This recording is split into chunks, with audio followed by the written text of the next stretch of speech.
this to me is like one of those experiences I'll never forget. In 20 years, we're all gonna get together and watch it on the big screen. We're gonna just like, remember when we were 20? I know, and I'm gonna be like, I felt so old back then, but gee, look how young and bright and beautiful I was. I think he smells your testosterone. Maybe like, does. Mason is a cat whisperer. Yeah, you should see me walk down the block, like all the cats. Is that are coming what it out. is? Yeah. You better watch out for us pussies. Well, You asked for Real Raw, Erika. yeah, Real Raw. The title's gonna be Unfiltered Conversation. Buckle up. 7.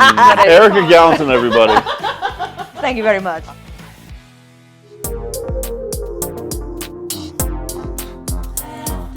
Welcome to the Herbalists After Hours, where the passing hours and the passion flowers, divine unravels and the seeds will travel, and the arc can happen at the where community gathers, like elderberry boosts and immunity faster. Tend to the garden and the path is ours. Coming together to make it better with the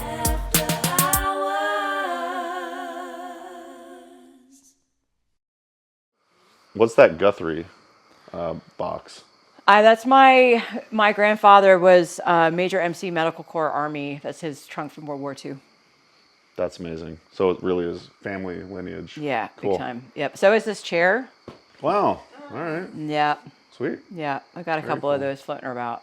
So my mother's side of the family is all, well, the men in my mother's side of the family were this multiple generations of medical doctors. And that's not speaking to the women. The women were, different. But my father's side of the family is really where we had, like my great-great-grandfather, Leopold Zvarg, was the coach for the U.S. Male gymnastics team. And then my grandmother was a traveling accordion player. She used to ride the trains. And my grandfather, Bernard, was an off-Broadway musical singer. So there's Wow, this is explaining so much. There's a cast of characters behind you. There really is, and it's interesting when you spend the time actually going into the stories of your lineage and why you are the way you are. So on one side, I'm a stage performer, and I love being on the stage, and I feel at home on the stage. And some people are like, oh, it's because you're a Leo, and I'm like, yeah, maybe, but also maybe because I come from a tradition of performers and artists, and Seems more likely. although I really believe the astrology piece is also important, and I take a lot of pride in being a Leo because I'm a Leo. And then What are you? I'm a Leo. Did you not hear me? Okay. But I'm really a dog person. I don't Okay. But Leo's around here somewhere. Your Yeah, kitty little cat. Leo. Yeah, he's gonna come and try Do you to know eat. Make an Tori's a Leo? I bet she is. She Millie's is. a Leo. Yeah. Yeah. Virgos are the best, but Leos are I pretty mean, we good. can totally have a conversation about that for Okay. sure. I mean, I agree with you sometimes. Yeah, I hear you. Yeah. Did you see the picture of her grandma on her keyboard or piano? Yeah. Yeah. Yeah. Can we throw that B-roll in or I would, later? if you Yeah. really want, I would That'd be love that. amazing. Yeah, That'd yeah. Be awesome. Honor her a Yeah, little bit. I come from some really amazing people with amazing I love stories. that. Yeah. So, Erika, what's bringing you joy these days? What's bringing me joy? Sounds like a doozy. Besides us. I mean, okay, because that is true. I think that is true. Do you know, this is a really interesting conversation to have because it's been something that has, I think, been missing. It was missing for a really long time in my life, and it feels like a reclamation time what I'm in right now, and like trying to centralize this idea of joy, especially kind of bucked up next to my personality of like, I just like to work and do and, work and work and work and do and do and do. So where does the joy come from? What makes you happy? There was a point in time where someone would ask me like, well, what do you do for fun? And I'm like, I mean, I don't even know. Like, I don't even know anymore. It was such an intense detachment from yourself when you don't have an answer to that question. So I've been working on this. I think there's a few things that really bring me joy.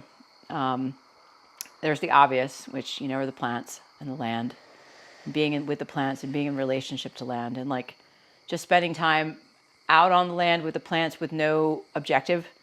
I think that brings me joy. I don't have a ton of time for that these days, which is I'm working on. Connection is another thing that really brings me joy, and like connecting with people that are capable of celebrating one another without without it being like weird, or you can like sit with a group of, I've got a really wonderful group of girlfriends here in Athens, Ohio, where we all went whitewater rafting for my birthday. And on the Thursday night before we hit the river, we sat around this table and we just had these conversations about like just talking each other up. Like, this is what I love about you. And this is what I love about you. And we just went around the table and we did this for like hours. And that type of connection and that belonging really brings me quite a lot of joy. And then of course there's the music. And this is another piece because I didn't sing for a very long time in my life. I grew up singing. I sang all the way through university and into moving to Ohio and into my 30s, and then it stopped. And so now I'm kind of returning to this part of myself where, again, a part of it has to do with connection and belonging and, being in a band with really talented people that are holding safe space, and also like being able to show up and completely be myself and have all these really amazing sounds that come out of my mouth. And that people like them, which is not always the case in other realms. So music, friendships. I've got this little kitten that I've started to bring in. He brings me joy, but he brings me great madness also. I mean, then my home, where we're sitting right now. Yeah, will you tell us about this beautiful space that we're in? Yeah, It's gorgeous. I wish they could smell. First of all, it's just like the smells here are just amazing. Yeah. This is this place is I call it Iona after the Holy Isle of Scotland, because for me it's been that, and the journey getting here was like totally convoluted, and it was not expected that I was going to be jumping into buying a property this year, and but again, just the way the universe works. And so I've got this tiny little cabin. It's not really that tiny. I mean, to me, it's one person living here with my cat. It's a perfect amount of space. But I've got just about 7 acres. I've got some like open bottom land in the floodplain, and then I've got woods, and then there's just more woods and more woods and more woods and more woods. So I actually become like this, the herbalist in the cabin at the edge of the woods with her cat. You become that person. I mean, like, yeah. I am blowing the fuck up out of that archetype right now. Oh yeah. And you're loving every minute of it. I am, yeah. And it's, I mean, to be blessed enough. I work really hard. And so I know that blessed is a thing, but also I'm also really proud of myself. And I didn't get here on my own. I've had a lot of support and a lot of help along the way. So I've got a lot of support from my mother and my family. So yeah, this has just become my sanctuary space. Just a quick break from the show to let you know about one of our sponsors. That's us. That's Folk Methodology. This has been a collaborative project that you and I have been working on. Yep, it's our collaborative production studio, and this is our umbrella for all of the creative projects that we want to do, because there are many. Yeah, Herbalists After Hours being one of them, but we've got other shows in the works. You can learn more at folkmethodology.com. You can sign up for our newsletter there to stay up to date on all of our projects that we're up to. Check us out on all the social channels, Instagram, TikTok, etc. That's Folk Methodology again. Folk Methodology is really about the herbal community, and we're doing it for the herbal community. Amen. And we're just getting started here, so be sure to like, subscribe, follow us, share. We really appreciate the support. It really goes a long way. And yeah, feel free, if you've been enjoying anything in the show, leave us a comment below. If you're watching this on YouTube, if you're listening on podcast, you can't do that so much. But yeah, we just really appreciate your time and support. So back to the show. I would love to hear more about like where we're at in the country. Like, it was cool to go from the Great Lakes Herb Fair, Ann Arbor, Michigan area. As we drove down, it was like we kind of drove through like the flatlands. I don't know if that's what they call it. That's what I call it. In Ohio, yeah, exactly. But it was very noticeable once we kind of hit your neck of the woods, as it were. And like right when we hit like the Athens area, it's like, oh my gosh. Not that there's like the flatlands, I'm sure, is beautiful for some people, but coming from the northwest, not for me. Coming from the northwest, I was like, oh shit, this feels like home, like there's trees and hills, and it definitely felt different though. So I don't know if you could tell us a little bit about this part of the country that we're in. Yeah, for sure. So when you look at the map, and obviously when you travel the landscape, you can see basically where the glaciers came down and then they stopped, and where they stopped, it draws a sort of and the geology of this area is really interesting as well. But basically they stopped right at the Appalachian Mountain Range, which is we're right in the foothills of the Appalachian Mountain Range. And according to folks who know these things, the Appalachian Mountain Range is the oldest mountain range in the world. You see the echoes of this in Pangea. So the Appalachian Mountain Range is the same mountain range that runs through Wales and northwest England and into Scotland, into the Cairngorms.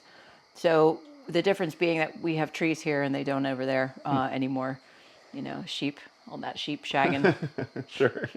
So just kidding. Coming together. Anyway, so you can see on the map. So you can see where like the glacier stopped, and then where all this biodiversity just got pushed right into these foothills. So it's the lower sort of southeast corner of Ohio, kind of backed up to West Virginia. And I kind of talk about it like the lower 13, because this was old like coal mining country. And this land has gone through a series of like boom and bust experiences. The people of this land, starting from like colonization all the way through, iron furnaces, coke furnaces, and the coal mining industry came through. Now we've got this whole thing going on with boom and bust ecotourism. There's always been this sort of like intensity of extraction in this area. And I think one of the things that when I first moved here, because we're not far from United Plant Savers, and I started off as an intern down there. Maybe 30 minutes from UPS? Yeah, maybe. Yeah, I drive really fast. Okay. On these roads, I'm just like, whoop, whoop, whoop, whoop. So yeah, for me, it's about 30, Okay. But you're watching out for deer and all. But I don't know, I came here and the biodiversity blew my mind. It was just like more plants and different species of plants that I'd ever seen anywhere else. And then the more that I got to connect with land and be in this place, it was just like, wow, here's an incredible landscape that was like shaved bare, cut down, mined to death, just like boom, boom, boom, like one hit after the next, and yet it still comes back with like all of this, all of this energy and all of this. So to be in that space where you're on a landscape that has just been beaten the fuck up over and over and over, and yet it still comes back in its grace and its beauty and its bounty and its strength. For me, it's like, that's the kind of place I need to live. I feel like it kind of like feeds in. Listening to you and our server last night at the brewery was fascinating for me. Like, you could tell they knew a lot about the land and the rivers and everything. And you've been here a long time too. So I don't know. I just thought that was really fascinating to listen to, but yeah. I mean, if you're going to be here and you're going to stay and you're going to live here, you have to love it for a reason. Yeah, they were like, how long have you been here? Yeah. You could tell you were a local though. Yeah. You held your own. Yeah, I mean, in comparison Yeah. to being born and raised, it was like, I am now. Yeah. Which is wild because this is probably the longest that I've ever been in one place. Wow. In my entire life. I used to just move and moving around. Even as a child, we never stayed long one place for too long. And so to say that I've been here for over 15 years is kind of like, what? I'm still in my 20s. What do you mean? Aren't we all? Yeah, I mean, I totally am actually still in my 20s. Okay, same. Yeah, totally. Yeah. See, Are I you? knew that. I knew that. Well, Erika, you're like an herbal rock star to me, and I know to many people as well. And I love your origin story of how things got started, because you studied anthropology a bit. I studied anthropology a bit. You went off to Scotland to learn about herbs. I love Scotland. I just think that's kind of an interesting, I know there's other influences going on too, but I think that's an interesting combination. So we were wondering, like, how do those influence you as an herbalist today? Anthropology, Scotland, anything else you want to throw in there? It's kind of like the origin of Erika's herbal studies. Yeah. Yeah, sometimes I think about this sometimes when I kind of zoom out on the story of it all, and I think to myself, gosh, it seems really disjunct to most people that I did this and I did that and I did this and that. But actually, when I'm in relation and I'm talking with other herbalists, it's like the one thing could not have happened without the previous thing happening. And I think there was a moment in time where, with the anthropology piece, it's so interesting because on one side, I feel like the academic study of human culture from that in that system of knowledge keeping and knowledge sharing was like really illuminating to me as far as this idea that there are so many different ways of seeing what is real and what is true in the world. And I think that what that exposure to that concept has done has provided me with the opportunity to recognize that the way that I see things, or the belief systems that I hold, or the things that I believe to be, or I feel adamant are real and true, are only a version of things. And that there are so many real and true versions of things about the same thing that could be just as relevant or just as important. And so I think on the positive side, the academic pursuit of anthropology kind of taught me about the humility in realizing that there's so many different versions of reality out there. And that definitely feeds into my practice as an herbalist, in the sense that, like, we have all these versions of, this herb is for this, or this, this is the way to be an herbalist, or this is all these lines in the sand that can get drawn, and these boxes that we try to force concepts into, and like that all seems fine. It provides people some sort of structure and control and feeling like they're oriented in the world. But at the same time, I just feel like all of that is really, I make this statement a lot to my mentees, or when I'm teaching to folks, that I was like, this is the only line I'm going to draw in the sand.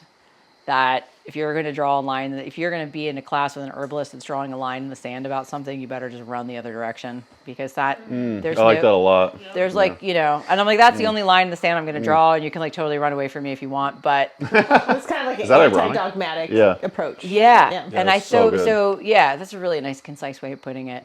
Anti-dogmatic. Yeah. And I think that is a real piece in, herbalism, which is very hard to put into one box, into one worldview. There can be dogmatism. Were you ever dogmatic about anything that you? Oh, absolutely. Okay. You were probably in your early 20s. Oh, dude. But I we're was still like, in our early 20s somehow. Yeah, I mean, circling back, I think that even I'm probably dogmatic about things right now that I don't even recognize that I'm dogmatic about. Yeah, that's true. Me too. But yeah, no, I was definitely dogmatic. I remember when I was first getting introduced to herbs in good old Eugene, Oregon, having my barefoot revolution. I thought that like herbs were safe, drugs were bad. I was like, it's either this or it's that. And I had some of my, and I was such a newbie back then, late 90s. And I had some of my first experiences of like really making suggestions or recommendations to people that I cared about that actually caused them harm. And I was just like, that's when I decided to pursue the academic route of herbalism, because I felt like I needed to get my feet a little bit deeper into the sand. But so anthropology is really, it started me off on, that's when I first found out about how people in other parts of the world were using plants for healing. It was just coming out of suburban middle class America with like zero clue about any of these things. So it definitely exposed me to all that. I don't know if that's a good answer, but It's awesome. yeah. Phenomenal. Yeah. Phenomenal. I feel like I got that from temperaments. Like before I really studied temperaments, Yeah. I was like, I just saw the world through the lens of the choleric. Yeah. And I felt like it was my like duty in life to make sure everyone else was choleric. Yes. Jim fixed that in me. He is such a good person for that kind of thing. Yeah, exactly. Yeah. So, as a setup for... Okay, sorry. Okay. No, we're good. Okay. So as Rosalie's setup for your last question, she called you an herbal rock star. And you've kind of already delved into it a little bit. Honestly, like, it's been so cool to watch your evolution as a rock star. Like, you've been performing shows, you've been practicing with this new band. I won't spill the beans. Why don't you tell the audience, like, what's the name of the band? How'd you get into this whole thing? You already kind of alluded to some of it, like with your family history, etc. I'm just like, I'm a little jealous Erika. You get to go up there on stage. You get to rock out. You get to sing. Like, it's so much fun. You rock out with my cock out. Rosalie took some B-roll. Did you say rock out with your Cock out. Okay, yeah. This is Herbalists After Hours. But you actually performed sort of for us at the Great Lakes Air Fair. You played the instrumental. You sang over. You sounded phenomenal. That was super fun. Oh, thanks. Maybe we'll splice in some of that video. Oh, God. But tell us the origin story of joining the band and just being a rock star.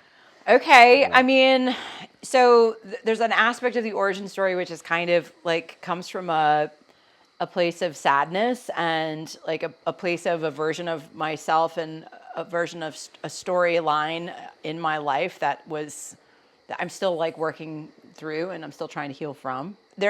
So part of me coming back to like in the bigger umbrella answer of this question is that me coming back to singing and performing music and working with musicians has a lot to do with a reclamation of my true self, my true Erika-ness. And what's been amazing for me is that I had to spend a very long period of my life in my 30s and into my 40s having to be very small in order to fit into a particular reality. And Erika Small is not like, it's not actually who I am, believe it or not. Love it. So Erika Big. Yeah, so I didn't have Can you keep a straight face when you look at me, please? I'm so trying right now. You're such a punk. So I was trying to really I had to become a version of myself. I don't even really recognize her now. And so part of the reclamation of Erika in this next chapter of my life has been about finding my voice again, and also finding spaces and people that I can be around who really embrace the muchness of me. I actually have a hat right now that I could go get at some point that just says too much on it, and it's kind of a joke because really that has been. The muchness of Erika has been like a source of like, I don't know, just it hasn't been safe in a lot of my relationships or a lot of in situations I've created around myself historically. So moving into singing with my band, it's just an amazing story because when I started off on this new leg of my journey of my life, this chapter. I started going back to open mic nights in Athens with the idea that I was going to have to build the courage back up to sing again. And it was really interesting because singing for me had this, I had so much tension. I thought that I wasn't going to be able to sing again. I really believed that I had lost my capacity to be a singer and to be a songwriter. And it almost felt like I had this, it was my tension, it wasn't anyone else's, but I had this like vice grip around my neck and my voice for so long. And so getting that confidence back and that sense of self back to like start to try to peel that grip away from my voice was it was a journey. And part of that journey has been, going to these open mic nights and Here in Athens? Yeah, at a local place called Casa Cantina. This is like a cooperative like bar restaurant place that's been open for decades. And so they host this open mic night. There's a couple that are in Athens, but this one in particular, that place kind of became like a regular Wednesday night. I would go and I would sit and I would listen, and I would connect with other musicians. Was the open mic night, was it like there's instruments like pre-recorded playing in the background, or was that like bands? No, this is like people who are coming. Mostly people show up with their guitars. Gotcha. Which I don't play the guitar. Okay. Because I can't, my brain doesn't work like this. So are you singing a cappella, or what are you doing? I wasn't doing anything for a long time, for like a year and a half. I was just showing up. And then finally, one day, it took me about a year and a half. I just realized I jumped the story. I'm sorry. So yeah, you're you getting shut there. the fuck up. Okay, my bad. I'm like in the middle of telling you this beautiful narrative, and you're just like, meh, meh. I'm hanging on every word. I'm just kidding. My bad. All right. I love you. So anyway, I finally mustered up the courage to ask one of the guitar players there. So I traditionally play the keyboards, not very well, but that's how I write and that's how I play. So as my voice goes here, and I think my brain works out here. It's not like here. And I can't bring my keyboard to, So I had bought a keyboard and I was working on writing songs. I was singing by myself at home. And I finally mustered up this courage to get on stage and asked one of the local musicians, a guy named Riley Bapst, who is a young buckaroo, but he's so brilliantly talented. You should totally check him out, Riley Bapst. I asked him to play for me and he said, sure. And so I got up and I sang a Fleetwood Mac song, Dreams in particular. And it was really shaky and it was really intimidating. It was really hard. But in the process of that, my bass player, who is a worker owner, has been a worker owner in Casa for forever, and he was behind the bar that night and doing sound as well. He was like, so I'm getting my band back together. We need a vocalist. Do you want to come try out for the band? And there was certain things that happened, like, I didn't think I was ready, and it's stoner metal, which is like not a genre of music that I ever wanted even to listen to. And it's shifting now that I'm there. I'm bringing a lot of the soul and the jazz and the blues in, and it's softening. It's not so. It's changing the landscape of the music that we're making together. But it was like it's a lot of sound, it's a lot of power, and it's also a ton of vulnerability.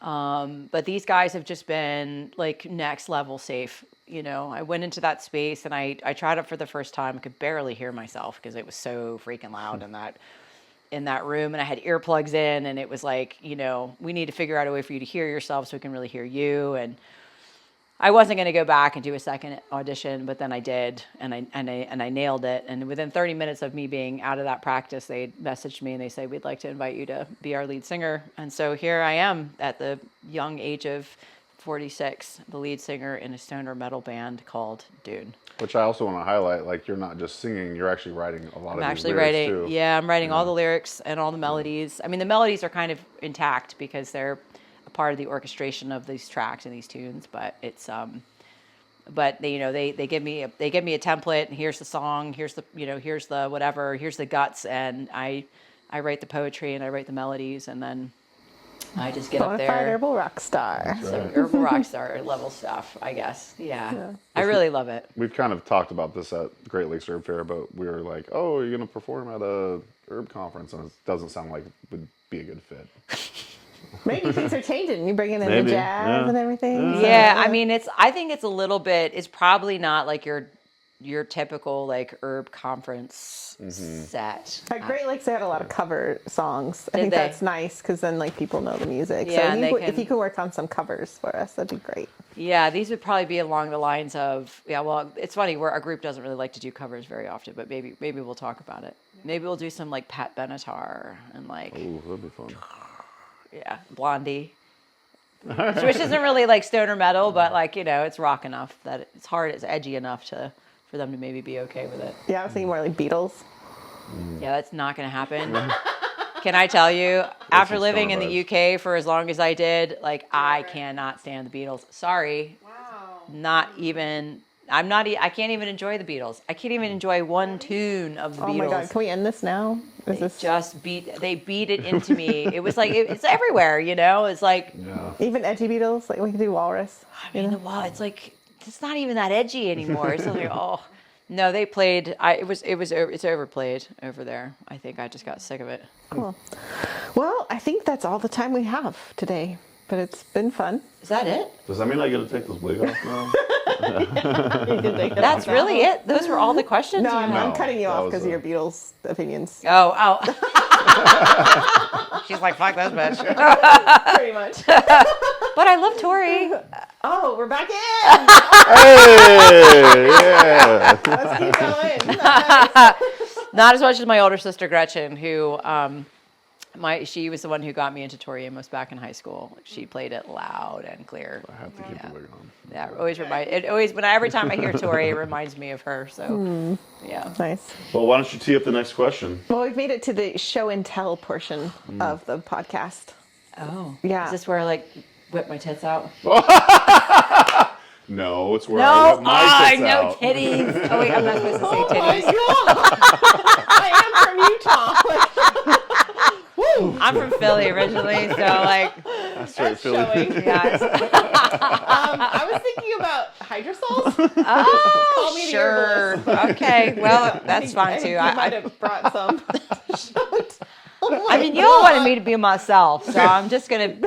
Yeah. I can hang. It's cool. Yeah. What did you bring us in hydrosols for show and tell? Okay, so interestingly enough, hydrosols. Do I need to talk about why I love them so much, or should I just share them? Actually, Yeah, I that'd mean, be great. yeah. Let's start there. So, I really love distilling plants because there's this whole relationship with aroma and the emotional realm and the psyche, and the fact that the plants like have this incredible palette of aromatics, like that there is a plant scent out there for every human nose and every human psyche, and not and this isn't in the sense of like aromatherapy, like, oh, use chamomile for this, or use like that's lovely, but that's not what I mean.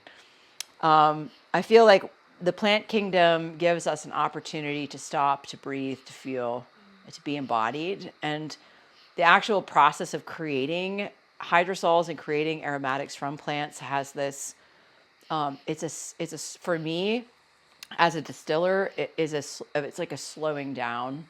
There's a stillness that happens. And in that space of distilling, not only is the plant material transformed, but I am also transformed. And so I've become very, I get so much joy out of the distillation process, especially when I'm distilling by myself, because I bring a lot of ceremony and ritual in, and it's an opportunity for me to pause and to slow and to be with the plant and to produce this incredible story through this process of alchemy and distillation. And so, and hydrosols are amazing. I was thinking about, the last time that I watched a person who has never experienced a hydrosol before. So I was just over in England, and we were very busy over there. And it was, believe it or not, it was hot and it was dry, which is like unusual for England. And these British folk are just like, oh my God, it's like hot and dry. And I'm just like, let's get some hydrosols going. And we could pass the bottle around and spritz. And it, the scent and the cooling and it was amazing just watching this person who never interacted with this kind of plant medicine before just go from like one state of just agitation and discomfort to like joy and pleasure and relaxation. It was like instant. And so those things are really powerful to me. And I really love hydrosols. And I have a couple of mentors. So Kathy Skipper and her partner Florian Birkmeyer, who talk about. Kathy's my soul sister. Yeah, she's like next level. She's like next level mentor, France, friend. Yeah. Yeah. She's English actually, but lived in France for a number of Lived in years. France. Oh, gotcha, Yeah, okay. yeah, and it's their work independently, but also collectively, has just been so meaningful and potent and transformative in my life. And they've been there for me through a lot of versions of my evolution, cheerleading me along the way. But so they talk about the aroma of plants as the soul of the plant, And so when I'm distilling, I'm having this opportunity to, ask the plant to reveal its soul, and also to be able to share that depth with others. So that's a little bit about hydrosol. That was beautiful. Yeah. What have you got for us? You want to know the names of things, or do we I need don't to know. have? You tell me. I thought you had a vision, maybe, of what we're going to do. I do have a vision. I do Okay, have a let's vision. go with your vision. It's your show. You do what you want. For the audio only listeners, this cat is going ape shit on This me. is little Leo. This is for the audio. This is little Leo. I found him living under my house Worth checking out on YouTube alone, just so you can see Yeah. this little cutie pie. because he's just like next level. He's like next level, finding his testosterone and having a good old time. Yeah. Okay, so this first one is probably the oldest that I've got. Hydrosols are funny because they're living medicine, so and it's standing water, and they can go off, but in some cases, I have found some hydrosols age really well, and they age really beautifully, and like the more they age, the more like complex they become. And so this particular hydrosol is made with two different plants, which also have a similar story in the sense that their aromatics only come out after the plant has been harvested, and so the plant has to age. So the plants that are in this, I grew myself, and then I harvested myself, and then I aged myself for a year, and then I distilled it. And this was a part of a fun thing I did with Sovereignty Herbs a long time ago. SovereigntyHerbs.com. Or at Sovereignty Herbs. Or at Sovereignty, okay. Or whatever, yeah. I don't do product retail anymore, but this was a part of a version of Sovereignty Herbs that we did do product. And so this one in particular is quite interesting. And I think that it's like you just have whatever reaction you're going to have to it, but it has to sit with you and kind of be. And as it sits with you, like it starts to change. Getting some, well, maybe we haven't reached that part yet. Yeah. And the thing is that, when you name a plant, like it satisfies something in you, but it doesn't, it divorces you from the experience of it. So just to like give it a second to just. Thank you for the reminder. You're welcome. Yeah. You can just really just experience the, and it changes.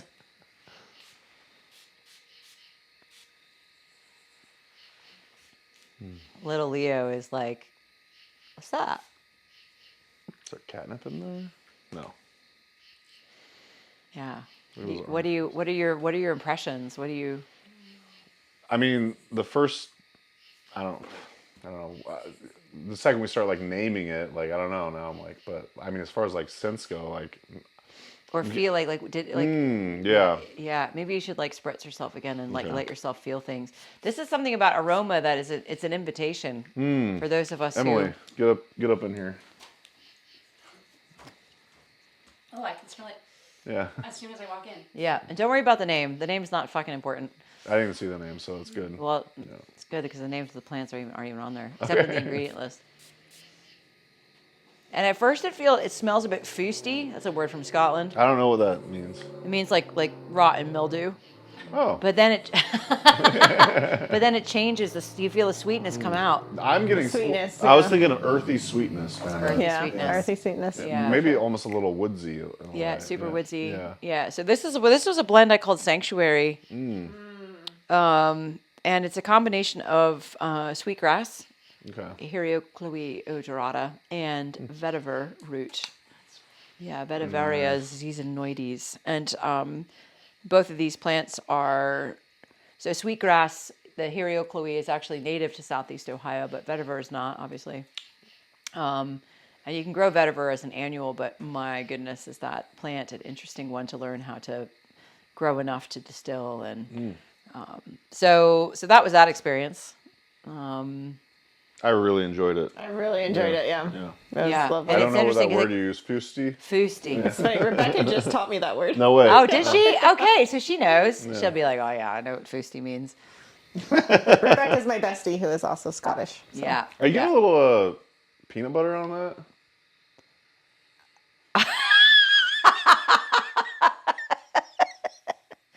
Yeah, only for the dogs. Okay. Are you a dog, Mason?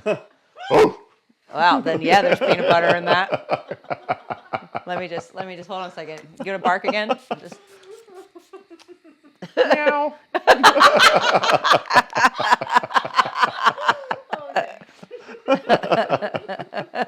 Where's that fucking wig? Where's that fucking wig? I don't know, but this cat is in love with you right now. So cute. He wants to eat We your had face. we had a good game earlier. We were just What? Name that peanut butter can? So this one's really fun. Yeah. There's not a ton left, so I won't be too overzealous with it on my own spritzing. And you right. might have to tilt the bottle. Oh sure. And you're going to know what it is immediately, but just remember, like, the name doesn't matter, but the experience of the aroma is really, like, totally different vibe. Fresh. Sharp. Potent, clarifying, invigorating. Citrusy. I don't take no shit. You want to smell this one, Emily? Yeah, you should totally smell this one. Do I? I mean, see, Leo wants to smell it, too. He's like, fuck, what's that? He's gonna be such a good aromatherapist. Yeah, he really is. A massage therapist. He's going to be a good acupuncturist. That's right. Yeah. I'm like covered in cat holes. Therapist in general. Yeah. Yeah. So this one's cardamom. Gosh, that was like an itch I couldn't scratch. I was like, I know this, but I couldn't come I up with know. Isn't that so interesting when we there's something that knowing the name of something really fucking satiates in us. Totally. it. And this is something I go on That's about so when interesting. I do my plant study work. You know, there's a quote from Kierkegaard, you know, when you name a thing, you kill that thing, because the translation of it in English really for me represents this idea that especially in the Western mind, once we have named something, we stop listening because we've categorized it and we've put it into a space of knowingness in ourselves that says, okay, well, I know what that is. I've identified it. It's either good or bad, safe or not safe. We're just, but the conversation ends. I don't know if you've studied this, but it's in English we noun things Yeah. versus things being called a verb. Yeah. And so that's like an interesting language situation. So in many other languages, Yes. they call things by verbs, Yes. which are an active form of understanding it. But as a noun, it's like done. And this is what my mentors at the Nature Institute talk about, the difference between living thinking and object thinking. Exactly. Yeah. And it's so interesting because I guess I can consider myself a Goethean researcher, and when I'm working with other folks that are involved in Goethean science and phenomenology, everything that is a noun, you put an ing at the end of it to kind of take it from. So this is a cat, but it is to capture the expression and the gesture of that being in the world. It is catting. I don't know if this is playing devil's advocate or not to whatever y'all are talking Which about. means that totally is. Which is very fascinating, actually, and I love the conversation. Y'all would know way more about this than I would.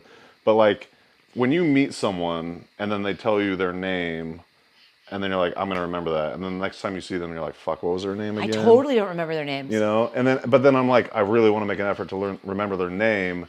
And then it's almost like showing respect by like trying to remember their name. You know what I mean? So I don't know if that is in direct opposition to what y'all are talking about. No, but I think really do want to know people's names, plants' names, because it does help me feel like I develop a relationship with that. And I think that is also true. It's Okay, like all these so it's things, not- these things are true at once. Okay, cool. Yeah, I don't think that like there's one. It's the example I'm giving. You give a name, you kill that thing is just one example of that.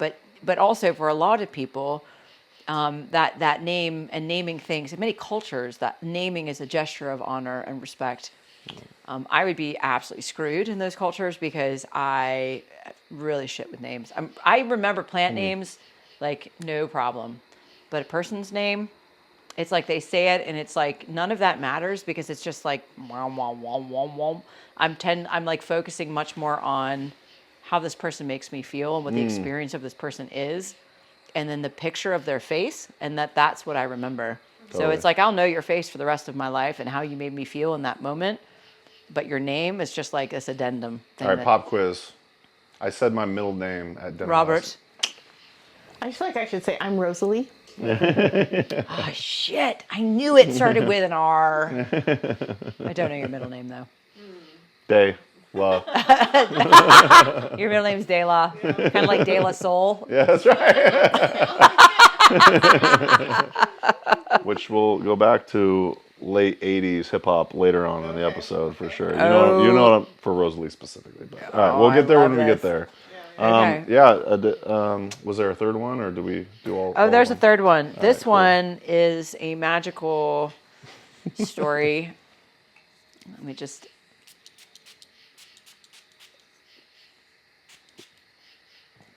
This comes to us from. This comes to us from a journey that I took last year, driving up to New Brunswick, Canada. And on the way, I stopped at Herbal Revolution Farm with Kathy Langley there, and did a distillation workshop on her farm. Nice. Can we just talk I just want to just say this, if we're going to drop names and brands for a second. Please do. All the shout outs. That woman is a badass. Like hands down, that woman is a badass. And her partner, and it was such a beautiful, beautiful experience. And like what she's doing up there, what she's sustaining, and how it just, hands down. Yeah, let's shout out the website. Is it Herbal Revolution. Revolution.com? Yeah, .com. And I mean, what she's doing is just really next level. I have so much respect for her. But this came from that she opened her space up for me to do a distillation workshop on that farm, and it was a really transformative experience for everyone who was there. I love doing distillation workshops because I always bring in all of the psyche and all the what I experience myself as I distill. I kind of try to allow and open and hold space for that for other people who are in the workshop, and it's really usually quite profound. And it was really incredible because at the end of this particular workshop, what transpired as our collective work together was this intense realization about American herb farmers and the sheer amount of work that they have to put in with like really, really low return on investment. And this act of just like selflessness and passion that goes towards supporting herbalism industry and the plants, and at the level of the micro business, which is just it's not in the realm of the big dietary supplement guys. And, and so by the end of this workshop, there was about 30 participants. What was decided collectively was that we all needed to put money into a pot and get Kathy some at-home massage therapy. And so everyone donated money to like get her massages. I mean, that's what came out of the workshop. I love that. And the plant that led us into this space of compassion and connection was lemon balm. Ooh. Yeah. So that's a lemon balm hydrosol. This is a lemon balm hydrosol. Which I remember, so, I worked for Mountain Rose Herbs for many a year, and, we sold organic essential oils. They still do. They still do long after Mason. Hydrosol. But I remember lemon balm essential oil was kind of on the pricier side, and I was like, it's a mint. I would think that it'd be super high in essential oils, but I guess not. So does it take a lot of lemon balm it's a material to make it hydrosol? Super trip, right? So when you're learning how to distill aromatics from plants, you realize that there are some plants, regardless of how scenty they are maybe very low yielders of volatile oil. Okay. So whereas like peppermint or spearmint might actually yield as a mint maybe much more essential oil per gram of weight or pound of weight. Lemon balm in particular, even though it's very scenty, it does not yield much oil at all. And so we did this in a 20 liter, so it's a relatively small still, but even in a 60 liter, I've very rarely gotten just a skimming of essential oil. So if you're getting pure lemon balm essential oil, it should cost you an arm and a leg, because it's like, you can imagine an entire row of lemon balm in a large organic herb farm, and that entire row probably went into like a 5 milliliter bottle of essential oil. So wild to think about. Yeah, which is another reason why hydrosols are amazing. Because it's like, let's just think, they used to throw this away. Yeah, that's how I was. This was like the. It's a byproduct. This was the byproduct of like and now it's like, oh wait, we can monetize this, we can make money off this, and it's like, well, actually, whoa. That's the stuff right there. More potent, stronger doesn't always mean better. Yeah. And in the case of good point. Something like lemon balm, it's hard to say. It's like, oh, this is a really valuable resource. And it's like, not as valuable as a cup of lemon balm tea. And also when we think about like the sheer quantity of resources, cultural resources, natural resources, land resources, you name it, that went into procuring a very small amount of essential oil, it's like, that's like 5 billion cups of tea, which are going to do you a hell of a lot better than that little bottle of essential oil. Hear, hear. Not that I have anything against essential oils. I love them. I use them. But it's like, we have to just keep these things in context, Lemon balm as a tea is going to transform your life in way more important and thorough and potent ways and sustainable ways. That's a word that really bugs me, by the way. But like, way more sustainable ways than a bottle of lemon balm essential oil. 100%. Well, thank you for sharing those with us. That was lovely. Thank you for asking. asking. We get to like keep, feeling that. It's nice. I did want to say, just to go back to it, Herbal Revolution. I looked up their website. It's herbalrev.com.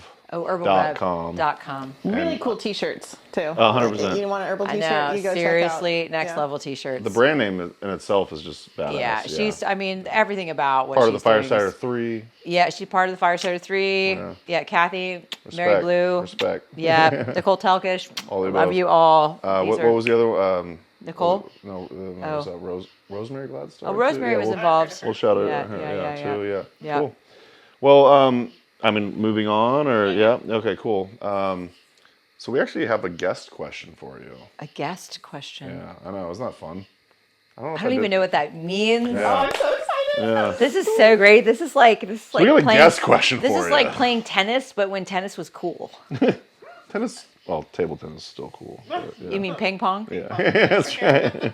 That sounds so cool, doesn't it? Ping pong. A guest meaning that someone who's not actually physically here. Yes, we got videos of people recording themselves on their phone, and then we're gonna show you the video, and it's directly to you, specifically. This is so good. It's specifically for you. Oh my god! Not only that, but it's for this moment. This is like birthday cake So with candles I and know. like fireworks.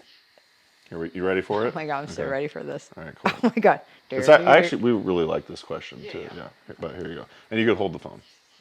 Hey, Erika, it's Camille. I have a question for you, which is, could you talk a little bit about how you think about competition versus collaboration when it comes to business? One of the things that I've noticed in a lot of newer practitioners is that people feel a lot of hesitation about entering a niche if there's already a lot of people who are doing something, like, oh, there's already plenty of herbalists working on digestion, or these people do the same thing as I am, and there's not going to be enough people to go around. And I've noticed that you do not seem to have that philosophy at all. And so I'm really curious as to how you think about this in your own work, how you came to arrive at this philosophy, and what it looks like in practice for you. So I'd love it if you could talk about that. And as a side note, I also think about Mason and Rosalie as two other people who have the same type of approach to community building and collaboration as being a key part of what supports us in business. And so little shout out to our lovely hosts as part of this question. All right. Anyway, I can't wait to hear your answer. Thanks so much. Oh my goodness. Okay, first of all, Camille, I love you. That woman has so much integrity and has so much grace, and I have learned so much from being in her company. I mean, and it's also just like sending any of my mentees that come my way, I'm like, you also need, like, sign up for her newsletter, sign up for her. Like, this woman is just... I read her newsletter. I read her everyone that comes newsletter. up. I mean, and so she's like, for me, she's like next level model of just the grace and professionalism and generosity. So, and just to be in community with her is just like, I just feel really, really blessed. And that question was awesome. And also, by the way, if she's watching, She will be. the purple Hi, hair, Camille. like the purple is like, mwah. I'm so proud of you right now for the purple. Oh my gosh. Does she have purple hair? She does, yeah. Okay. And that is like, It's for some me, stuff, yeah. that's for me, like, that's a new, so like, mwah, love this Right. for you. Love this. Yeah. So this is so interesting. I feel like I just so layered and I get so philosophical about these things because there is such a vibe of scarcity mentality woven into anything that you do as an entrepreneur.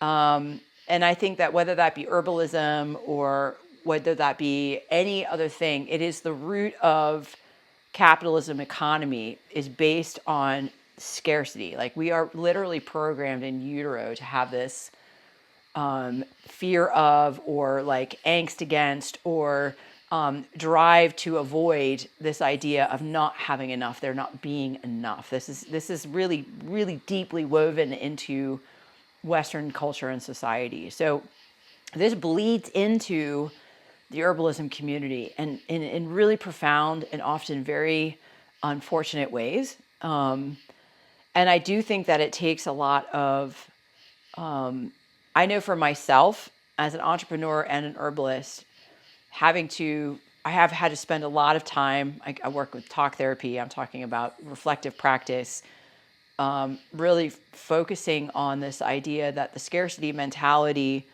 as it is woven into my practice, was actually very toxic to everything that I was trying to accomplish, not only in my business, but what I was also asking my clients to accomplish in their healing journeys as well. There was like all these reverberations that happened.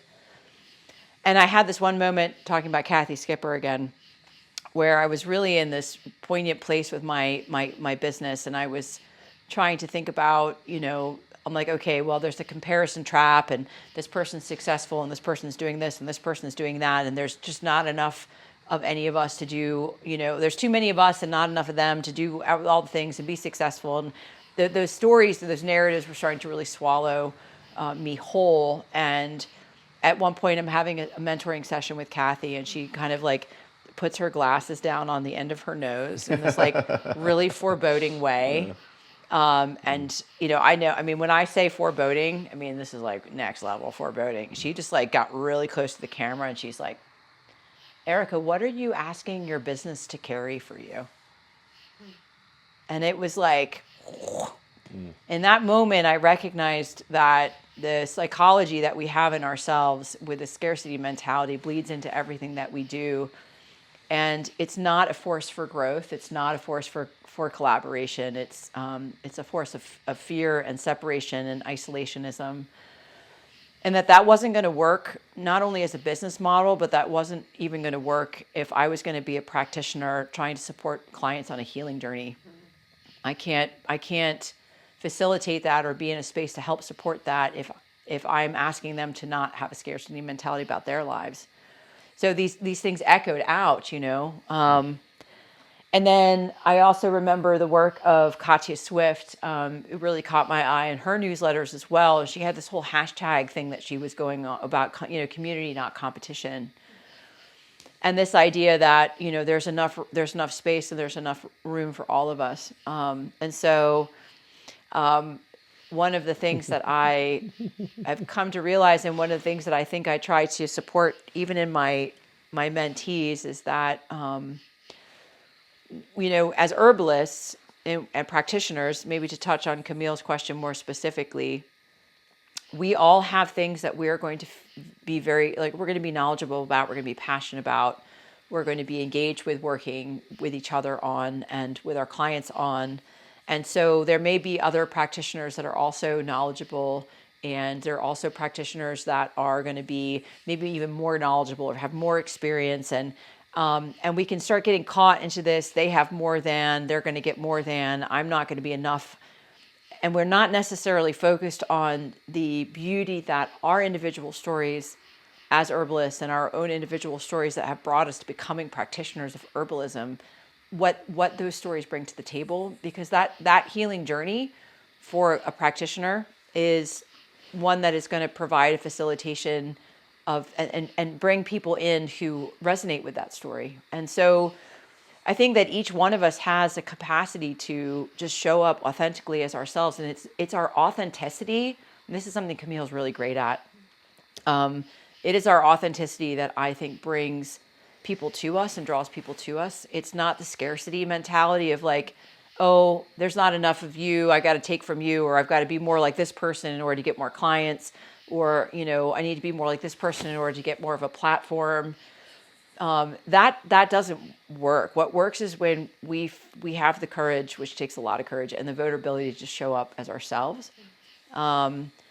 And I think the more that I do that for myself, and the more I do that in my business and my work, and the more that I can support other people in that, it's not always easy.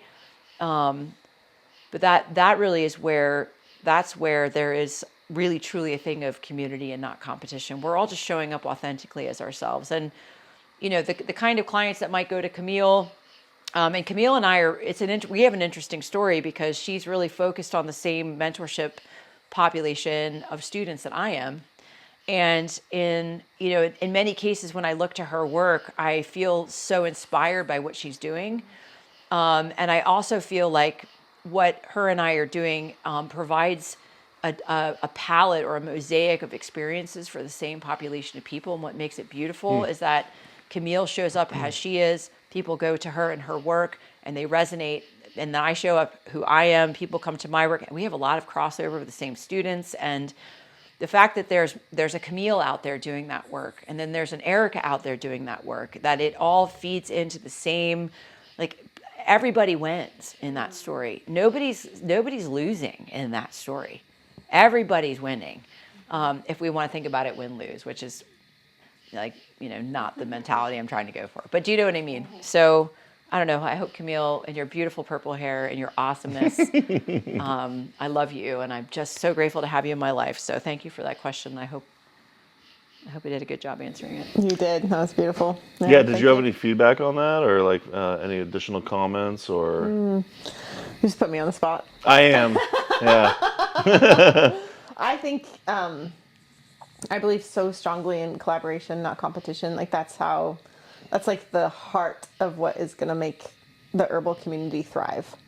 And I think if we fall into the competition, that's going to be our downfall. Yeah. And to see people live it, not just say it, is so powerful. And like you said, there's no one's losing when we have everyone showing up in their authenticity. Yeah. When I see you two working together so closely, like it is very inspiring, because I do know there's a lot of overlap. Yeah, but at the same time, you bring your perspective, she brings her perspective. Yeah, a ton. I mean, one of the first things I always say to, like, I mean, I've already repeated myself, but one of the first things that I say to folks that come into my sphere for mentorship, I'm like, are you on Camille's newsletter list? And I have her come teach on my platform. And I say, can you please promote your work? Because, like, are you familiar with Camille's Monday mentoring? Like, you need to go and do these things, because this is what makes us all much more, it's enriching. Yeah. And I'm not going to lose out on that.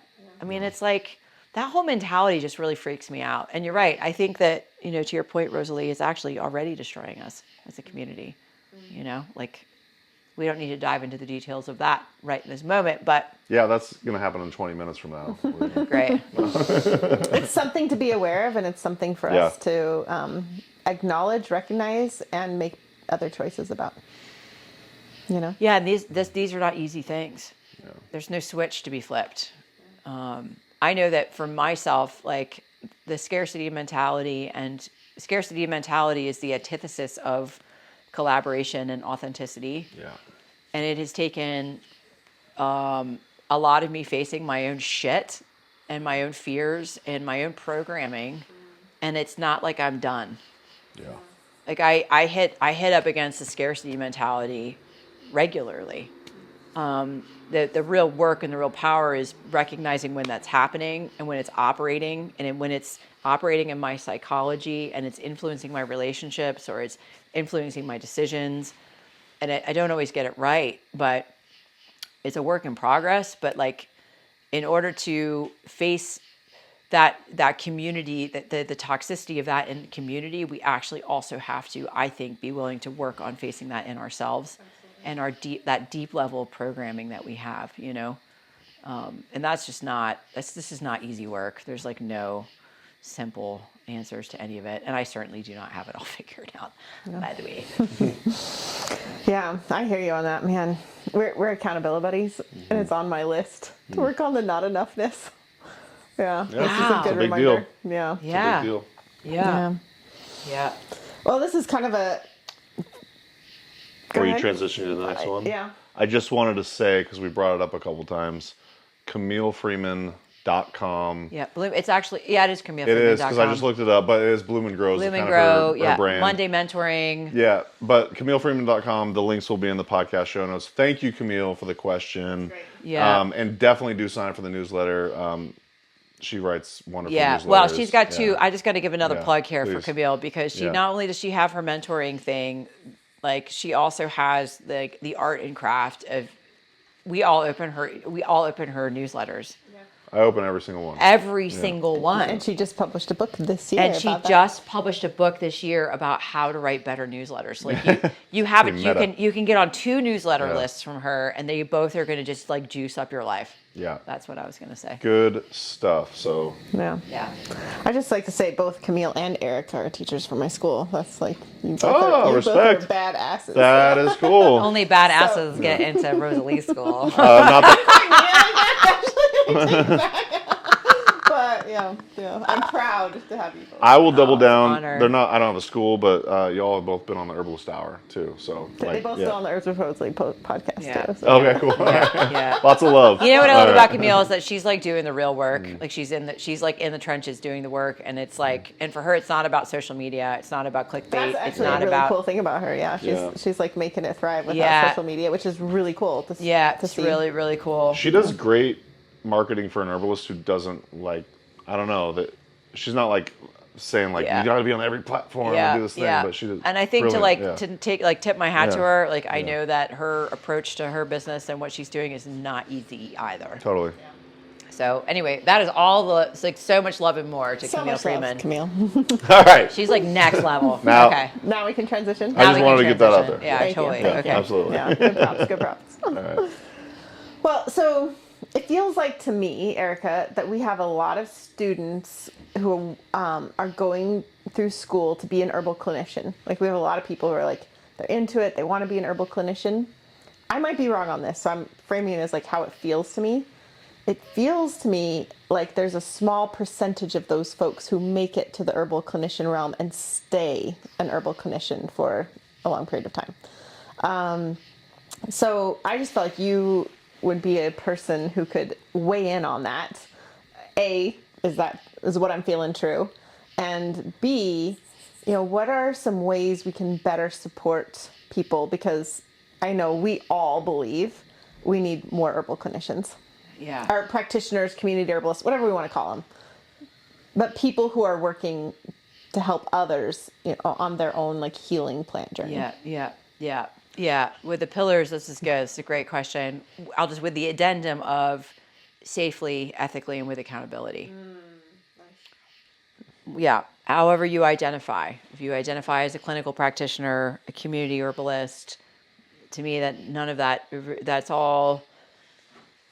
It's all semantics, but the pillars of that safety, ethics, and accountability are a piece in herbal practice. So this is really interesting because I feel like this is kind of at the heart center of what I've tried to do with Sovereignty Herbs and the offerings that I have through Sovereignty Herbs, because I believe that your perception is real and is true. Damn.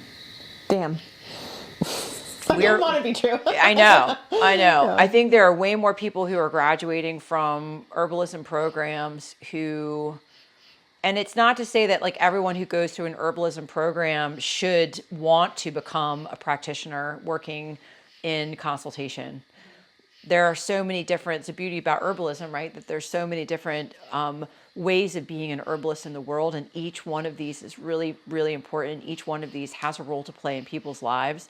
And so, a lot of people might come through an herbalism program and go like, yeah, you know what, actually, I don't really like people at all. And like, I don't want to work with people in Which is fair. consultation. Yeah. I'd rather focus on growing plants or maybe I like people enough to where like I teach a class and I'm showing them how to use plants, but like, I don't really want to do the whole intimate consultation piece or whatever you know. But I think that, when it comes to the practice of herbalism in that sort of, for lack of a better word, in that clinical setting, there are a lot of people who kind of reach this. They finish their programs and then they reach this. I always think about it like there's this ravine, and on one side of the ravine is the herbal education. On the other side is like practitionerhood. And they end up at the edge of this ravine and it's like, I have to somehow make this leap into this realm of being a practitioner and working one-on-one with clients. And it all, in theory, seems really great and doable. And then I get there and I'm like, whoa. And I think a lot of, yes, boo-boo. I think a lot of herbalism, we lose a lot of talented herbalists because this catapulting into the realm of practitionerhood and trying to land that leap into being a practitioner, that journey is not well understood and it's not prescribed. Like, for example, in any other healthcare field, you want to be a nurse practitioner, you go to school to do your your undergraduate nursing, and then you do your registered nurse, and then you become an NP, and then you get a job. And there's a prescription path for how to turn that desire, that passion into a career. When it comes to the clinical practice of herbalism, again, lack of a better word, and the manifestation of what it means to be a practitioner of herbalism,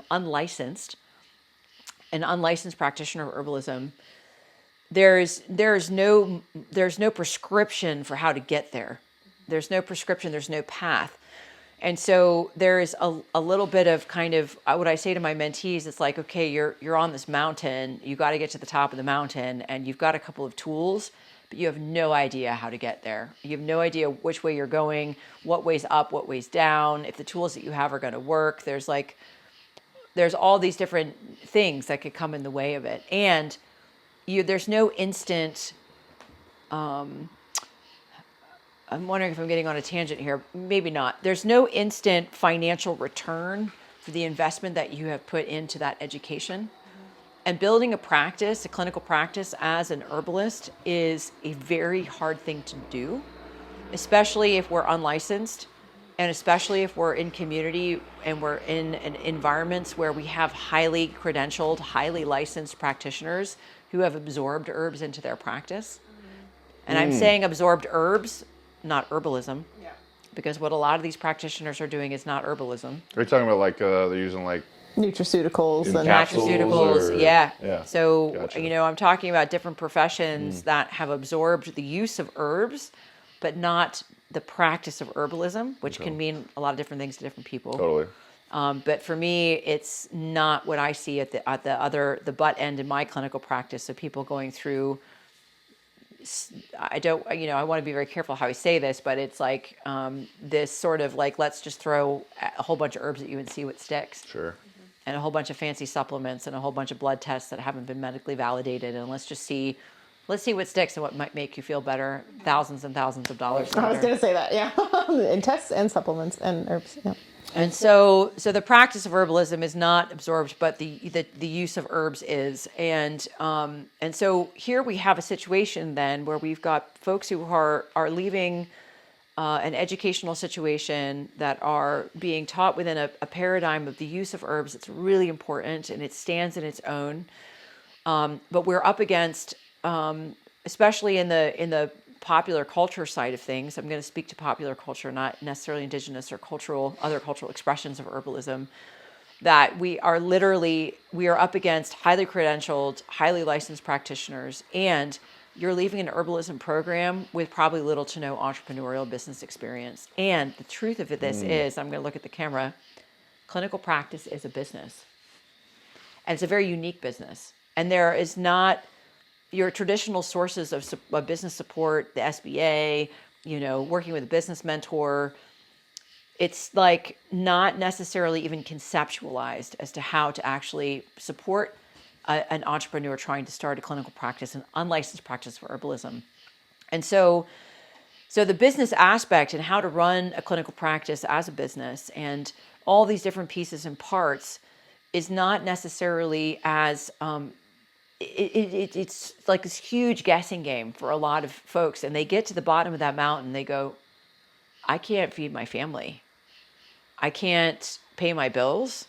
So I'm just going to do this other job and I'm going to side hustle this and then it just disappears, it dissipates, and we lose all these people to the ravine.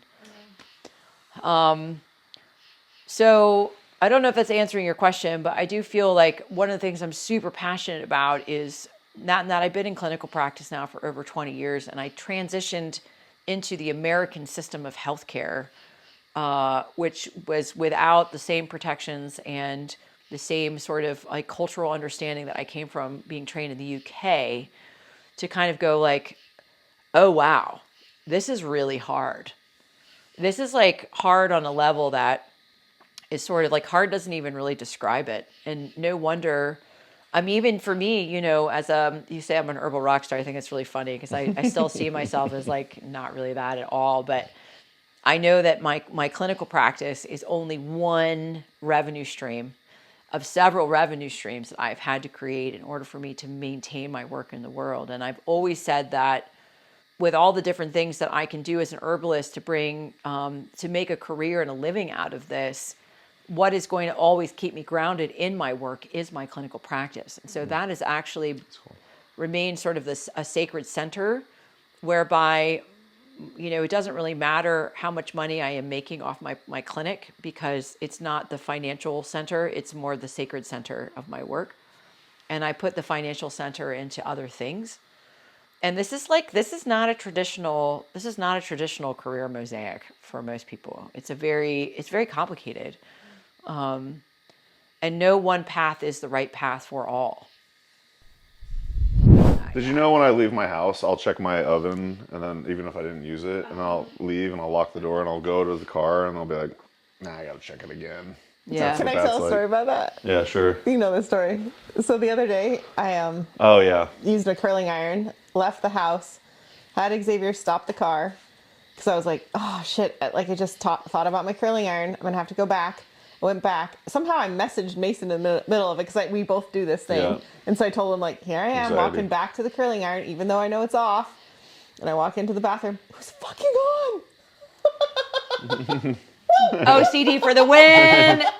OCD for the I win. was so embarrassed. I was like, well, then I messaged him again. I was like, it was actually on. Oh always shit! worth Now, looking. now, It was now, on. Now she's gonna double now down. you're validated. I am. And, now it's just, yeah. I did not tell Xavier.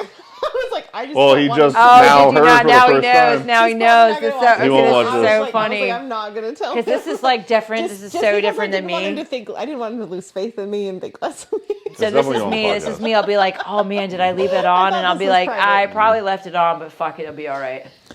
Yeah, no. I was like, I've got house insurance.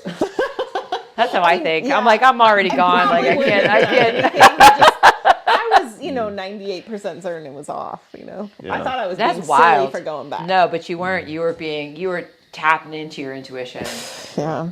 Powerful. I tap into my intuition every day. I look at my oven like 6, 7, 8 times per day. It's never Do you on. even bake? Do you even, No. You do some good oven chicken. Yeah. Oh, can you roast? You can roast the fuck out of a chicken. I I- bet. I like to. You are a cook. chicken roasting motherfucker. No big deal. Not big I deal. bet. Was the veggies around? Oh yeah. You, You know the deal. You veggie around. You know the deal. Yeah. What kind of veggie? Carrots, Carrots, sweet potatoes. parsnips. We just made sweet potato fries, actually. That was pretty good. You parsnip that Fuck shit? yeah, I parsnip that shit. Did you guys know Mason is a parsnip man? I like a good old Next parsnip. level. Yeah. Okay. You ever had onions? Oh yeah, red Yeah, in yeah. particular. Oh fuck yeah. You yeah. can't go. I mean, red is the only way. That's the only way. You got to do the red onion. But that reminds me of the next question. Let's not talk about Mason We've anymore. reached the beverage portion of the show. Oh, This is actually Launch something we've been wanting to do, a beverage portion. water. Actually, say this. I only drink water. I only drink water. Sure. We attempted with Alex. We had juices. Remember with Alex? But this is actually kind of the inaugural actual vision of what we were trying to do for Herbalists After Hours. Ooh, I'm getting night. inaugurated. This is really You're after the hours. third episode, Erica. Third time's a You are charm, kind of the- baby. you're Third kind- time's a charm. But in all reality, this was one of our visions. We wanted to we wanted to hang out with herbalists in the evening and just sit around and like shoot the shit. And Well, and I love how the Yeah. light has changed through this combo. it has. Yeah, outside it was golden hour, beautiful golden hour. Golden Now hour, it's- now it's- sunset. yeah, Yep, heck yeah. yep. But here we are. Now it's party Beverage time. time. Thank you. Excellent. Set me up. So I have this lovely brew Oh my gosh, look at that from bottle. Plant Matters, Lindsay Feldposh. Do you know what Lindsay Feldposh is all about in Plant Matters? Lindsay Feldposh is one of the most incredible human beings I have ever had the pleasure of calling a friend.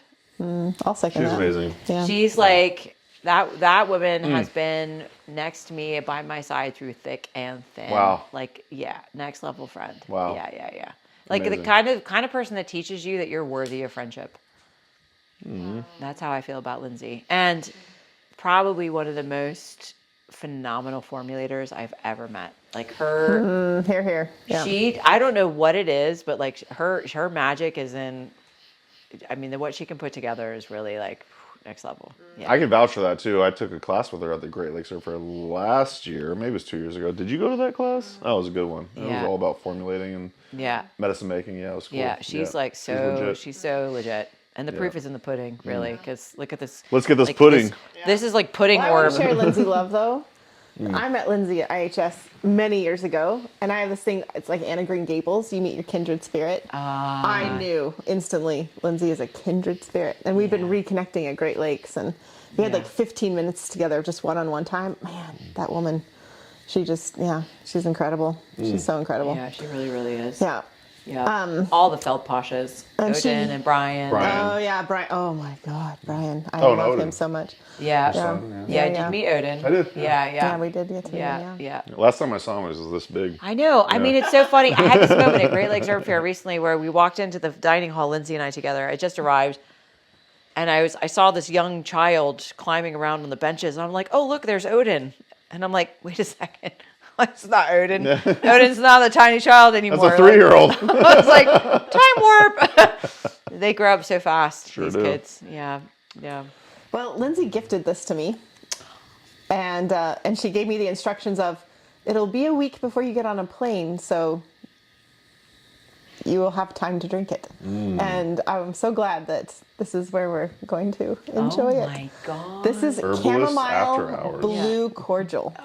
Yeah. Blue cordial. There's chamomile, butterfly pea flower, lemon juice, and there is a little bit of alcohol in here. Yeah. Is that okay with you? Yeah. Okay. Is that okay with me? Nope. That's not a beer that's in my lap. Nope. I don't know what you're talking about. Do we have the glass? You've got the glasses and everything ready. Oh yeah, we're prepped. This is not our first time. This is our third time. Yeah. So Lindsay has this capacity of capturing the flavor and aromatics of plants in ways that are just. I mean, she's just an alchemist. I mean, really, I throw that word around, but I mean, it is thank you. Yeah, she's like next level. So yeah, I mean, it's like you bring this to your nose immediately, and it's like. I love chamomile so much. And Yeah. it is so captured that the richness, it's almost ocean-like. It's like rich and deep and soft. And the chamomile always gives me this like, this is like everybody's inner child that just needs a hug. That's the quintessential. Like I smell it and I'm like, hug. Thank you. Yeah. Have you had this before? I This exact tasted it. one? I tasted it at the fair, but I'm going to taste it again. This was actually my favorite of the four. Yeah. I remember Me too, saying yeah, that actually. We were all hanging out. So I have a thing. I just feel like I cannot drink a drink until I've. There's something about the collective. The cool Yeah, part yeah, is I didn't yeah. take a sip yet. Yeah. For the first time. Except Yeah, so there's two things. You gotta say what you gotta say. You gotta say cheers or slanja or Prost. Slancha. Salud. I'm a slancha. yeah, slanja. But you have to give each other eye contact. Yeah, that's Yeah. the thing. Eye contact, Slancha. and then you gotta tap it on something hard. Yeah. All right. I'm gonna drink it for the first Slancha. time now. Slanja. Oh, little Leah wants some too. Oh, bless you, Lindsay. What are you guys tasting right now? Oh my gosh. A little blueberry and chamomile. Yeah, the lemon comes through. Oh yeah. The chamomile is just so spherical. If I was going to describe the experience of chamomile in my mouth right now, I would say that it is a sphere. Whoa. I will say the mouthfeel of this is really nice. Yeah, Like, that's it good. is smooth. Yeah. I'm not usually a super sweet guy, but I like the No, you're the balance a dick of sweet. most of the time. That's true. Thank you. I'm drinking. Thank you. I actually like the balance of sweet and sour. Yeah, the There's lemon. little- The yeah, lemon just yeah. really like pulls that. Yeah, out, it's yeah. beautifully balanced. I mean, and the visual of it too. It's like this glowing purple through your glass, and the What color does that look like to you, Mason? Dark blue. it's like a wait, It what looks like a color? maroon. It's a maroon or like a. It's like a shard, it's like a merlot, Oh sure. Yeah, I can see that. and there's pinks and reds and blues and. Lindsay Feldposh. Lindsay Feldposh, Plant Matters. one of the best formulators of our time. And I do gotta do another shout out. You said Plant Matters. We could put this in the show notes, and I could look it up. But is it plantmatters.com? Does any of us know that? I mean, I don't know if she really operates off her website really much. do that, You know. So last year I bought like 4 Maybe IG. curries off of her because I love curry so much. And she and I both love curry in our eggs. This year I called her up before Great Lakes and I was like, can you just send me like a pound of it in the mail? And did she? She did. And I was like, this is my favorite curry ever. Thank you so much. When Xavier stopped, like we ran out of Lindsay's curry and we switched to the next curry, that breakfast, I was like, what's wrong with my breakfast? Oh, like I totally noticed it in a not positive way. Yeah. He's like, oh, we ran out of Lindsay's curry. And it was curry. a sad Oh my day. God, that's It so was a funny. sad day. Yeah. All of her stuff is just like next level. And also so is her heart, and her beingness in the world is also next level. Oh, there she is. Oh my God, I love you. Plantmatters.org. .org. And we're gonna go plant.matters on the gram. Plant.matters on the gram. Yep. Throw Lindsay a follow. Check out her work. Not sure what types of offerings maybe you only get them at herb conferences. I mean, I feel like she's a much more like she's much more in person. Yeah. Yeah. But yeah. But any of her classes, I know she's she does a lot of work for the Herbal Academy. Yeah, she teaches a lot for them. She's like the lead herbal educator there. Yeah, one of them. she is. She's taught on Sovereignty Herbs platform. So like if you can get a class with Lindsay Feldposh, you should sign up for it. Yeah. Oh man. That actually reminds me. I wish she were here. That'd be great if she Oh my God, I wish she was here. She was supposed to be here, but she stayed in Detroit. Yeah. Well, there's almost like the second best thing that we could do right now is call her. Another guest question. Ah! Dun, dun, dun, dun. Can you guess who it's from? Nope. No fucking idea. Clueless. All right. You guys told me that I was supposed to swear a lot in this, by the way. How am I doing? Drop one more F-bomb. I mean, what the fuck are you talking about right now? All right, here we go. Oh, that's not the right one. I love that you've done this. This is just like the coolest. The bullshit. Are you using like Senja.io? Like, what are you using for this? Text message? I'm like, what tech? Shit, I did the wrong one. All right, we're going number 2 on it. Yep. Okay. Guest questions number 2. Yeah. Hi everyone, I'm Lindsay Feldposh, and Erika, I am here to ask your guest question. But before I do, I just want to say thanks for all the hard work you're doing behind the scenes to cultivate resiliency and connection in the herbal community. I see you and so many others do, and all the work you're putting in, so thank you. My question to you You're so fucking cute. If you could choose one herb to hand out to the masses of the herbal community to cultivate connection and to have open-hearted dialogue, what herb would it be and why? I really want to know the answer to this question. Good. Yeah, good we were a big fan of that Thank question. you, Lindsay. Yeah. Cultivate connection. I mean, there's 2 that came like screaming at me, and there's one that's kind of funny. Which one do you want to hear first? You can only choose one. No. I'm just kidding. Let's go 2 that are screaming at you, and then the one that's kind of funny. Does that sound good? Yeah, I mean, there's a lot of like, can we just please chill the fuck out and have like super heartfelt conversations? CTFO. So that definitely is the CTFO, and I would say that like Kava is at the top of that list.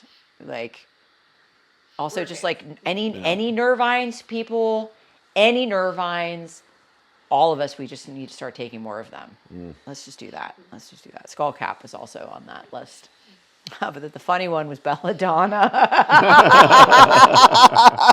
Don't try this at home, kids. Yeah. No, I feel like, that doesn't come from my, it's really interesting. Kava was banned in the UK, still is. Banned. Kava? Yeah, still banned in the UK, in Europe in general as well.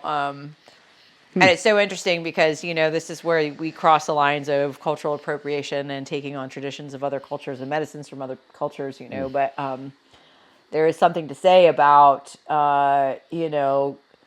working with plants in a way that takes the edge of ego and the edge of like frustration and the edge of like feeling emotionally charged, and it can just help take it down a notch so that you can, it's not to say that our feelings don't matter and like how we feel about things doesn't matter and our emotions don't matter, because they do.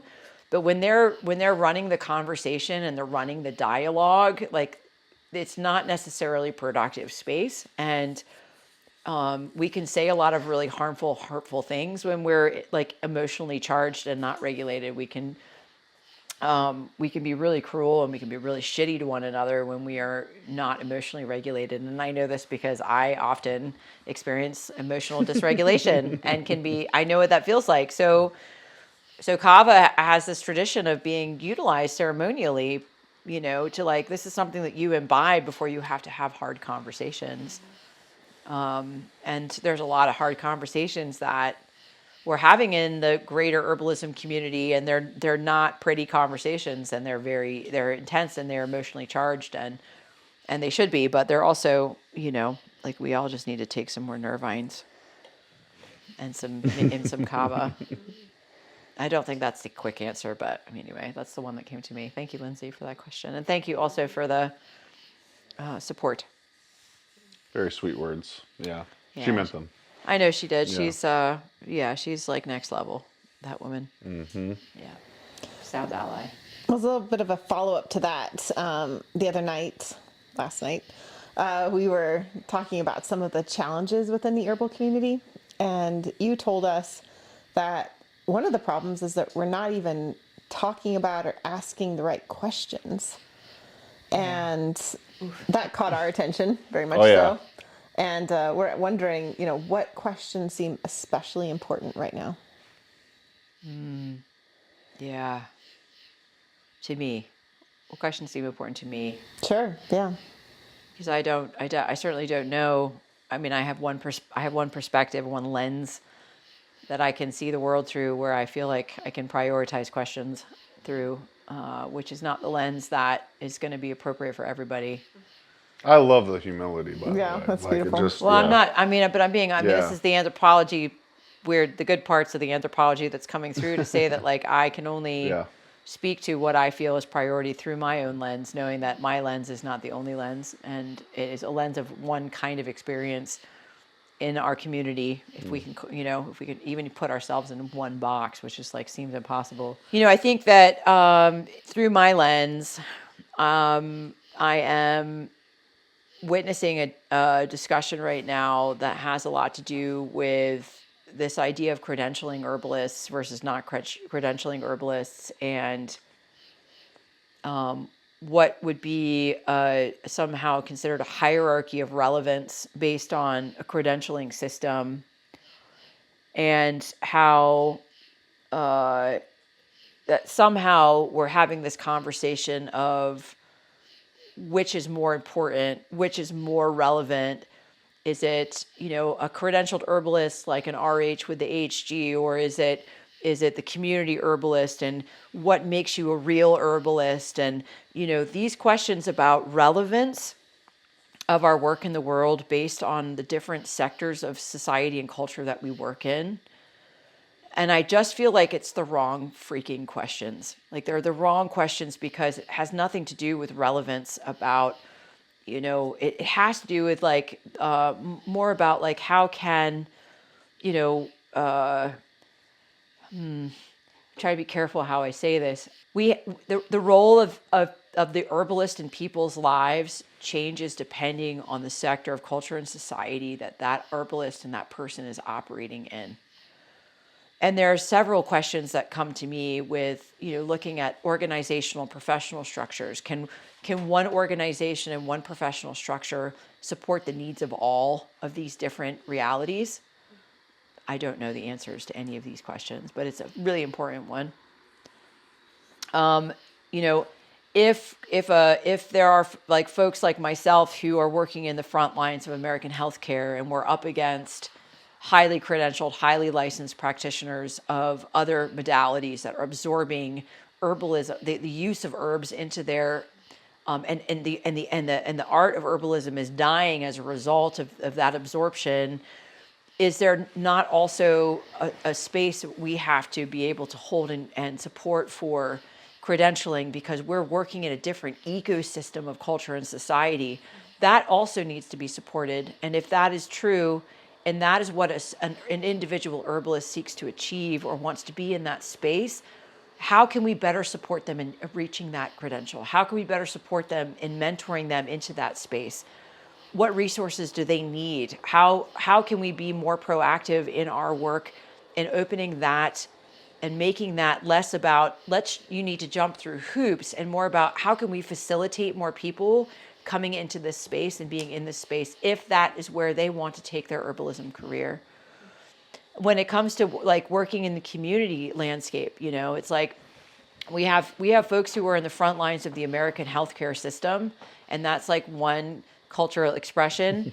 But we also have people who are in the front lines of their communities, you know.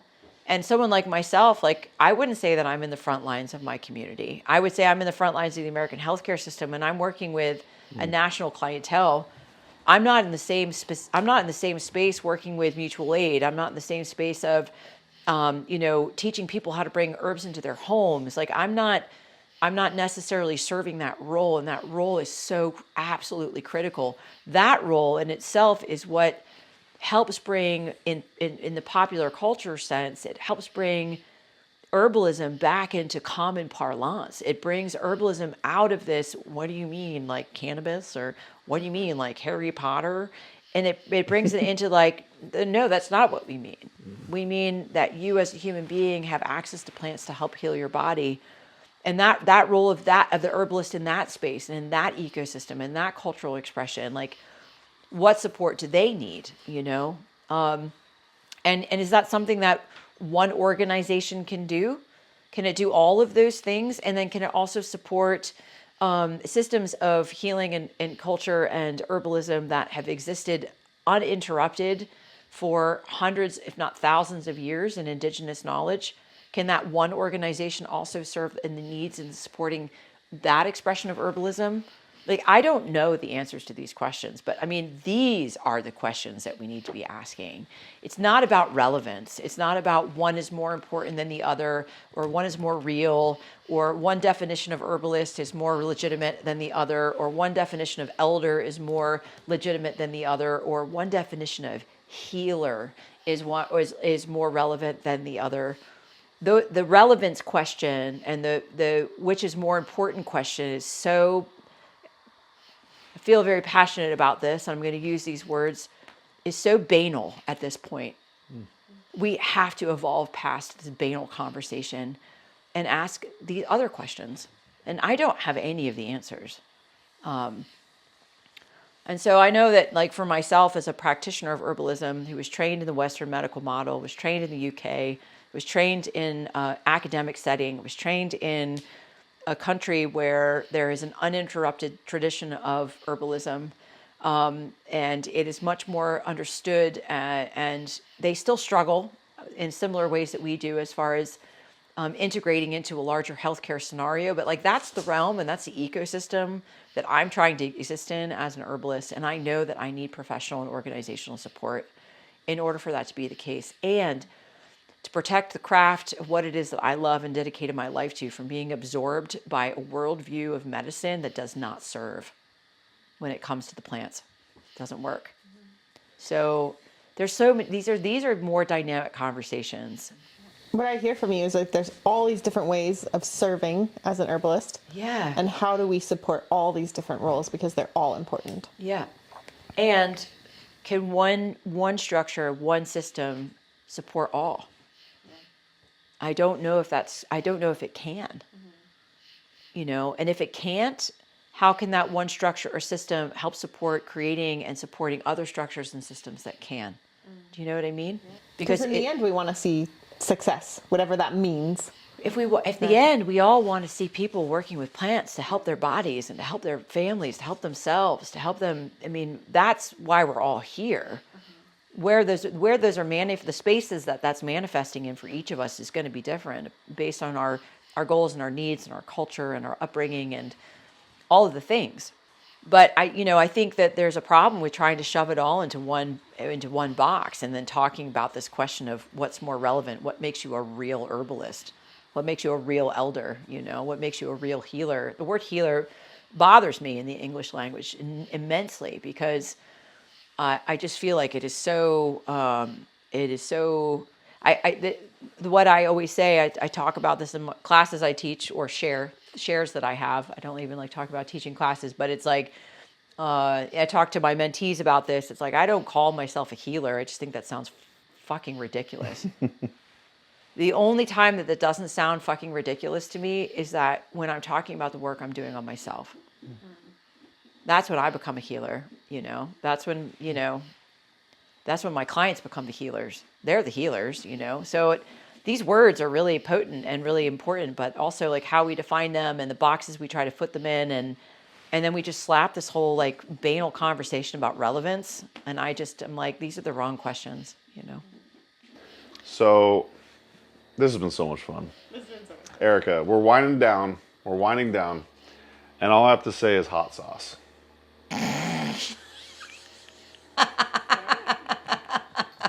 All right, this is going to go on a t-shirt, Mason.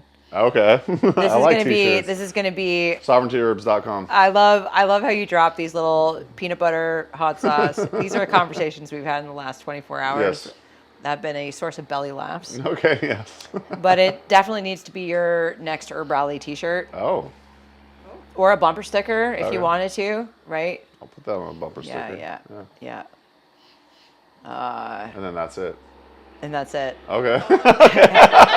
It's just gonna say hot. It's just gonna say hot sauce. No. You know, it's like if it's not hot coming out, it wasn't hot enough going in. Oh yes, that's right. Herb Rally. Herb Rally. I'm telling you right now, mate. Actually, that's genuinely how I feel about hot sauce. Like it needs. That's what it was. That's the test right there. Right there. Okay. Yeah. All It right. really it needs to fire in the hole. Fire in the hole. Fire in all the holes. Shit. I mean, I'm a cleric. I mean, that's what it is. Erika Galentin, everybody. Thank you very much. I did have a question. Now you know something personal about me. You lived in the U.S., you lived overseas. Are Yeah. you team herb or team herb? Okay. Yeah. I mean, it depends. I was your literally, flat- I did. I was literally just over in the UK, and like they took the piss out of me because I said herb, and they're like herb, It and just I'm like becomes easier to pronounce herb. I mean, herb sounds like I'm about to like. It's like too bitter. It's too bitter of a way of saying it. It's herb is like it's like herb. What's up? Well, it's like your friend Rebecca, or no, who was this giving me shit the other day? Oh yeah, it was Rebecca talking about herb versus herb, and I was like, so do I call my show the Herbalist Hour? I don't know. I think they say hour over there. They do say hour. They do say it would be herbalist hour. It's it's the HE thing. Yeah, which doesn't sit the same. But do you know they spell the word tire with a Y in the UK? They do a lot of messed up things over there. Yeah, for yeah, sure. and it's aluminium. Shout Like, out to why- all UK. Why would you put an extra syllable? This is for Aluminium? all my UK peeps. All my UK peeps are going to laugh at this because they know how I feel about the extra syllable in aluminium. All right, this has gotten way too controversial. So Oh my goodness. we love all of you, It's no matter where you're Herbal. from. All right. All right, I'm up. All right, well, I often refer to Mason as my brother from another mother. And Rosalie's my sister from another mister. Yeah, we are the same in so many ways. too. Wow, I love this. I love this. Family's not about blood sometimes. Yeah, That's right. no, we're legit family. And one of the ways that we are similar is we're both gym bros. Very proud of the fact. Can't you tell? Yeah. Meaning that you're friends with Jim, or Jim would love that's a good song. Gym bros. I mean, I was like, you're both friends with Jim, Jim love that. or you both go to the gym. Lowercase JIM and GYM. Yeah, both. Works Yeah. both. We go both ways. You go both ways. We go both yeah, ways. both Jim and Jim. Yeah, Got it. We work out together. We work out together. We have, yeah. Yeah. That's true. Nice. No big deal. And the other day we're hanging out with you, and you were dropping your workout. PRs. Yeah, Or- your PRs. yeah. I And, got some. I got I some. was just like, Holy shit. whoa. I know. Yeah. Yeah. So I'm bringing you into the gym bro circle, Erika. Yes. Do you Can take we, like- creatine, by the way? I do. Oh, yeah, we talked about We yeah. do, Okay. yeah. Although Let's- sometimes it makes me feel a bit nauseous. So like it just depends on how I'm feeling that day. But Gotcha. like generally speaking, if I'm really like focused 5 on milligrams. if I'm focused on powerlifting, I don't do loading doses of creatine because it just makes me feel like really nauseous. Poopy pants. I mean, maybe I poop my pants. Maybe I've done that, you know. I'm just going to be the one to elevate this question, this conversation back up. You are welcome. Let's talk about lifting. What's lifting been like for you, Erika? Yeah, so I discovered powerlifting at the same time I kind of rediscovered singing again, and it was like this journey of like I can do hard things, and also as a woman in her mid-40s, recognizing that true health and wellness for me and my body is really going to be about maintaining muscle mass. My metabolism is all about muscle mass, and also I want to make sure that I can move my body and do all kinds of movements until I'm as old as I can possibly be. And so I've really delved into functional movements and functional weight training. And that's been really amazing. And that's something that I do focus a lot on, more so even now than like running. I was really into running for a while, but I've really kind of shifted. I still run, but really shifted into throwing kettlebells around and doing lots of crazy rotations and working with cables and then even just going out and picking up big heavy stumps and just carrying them up and down the yard.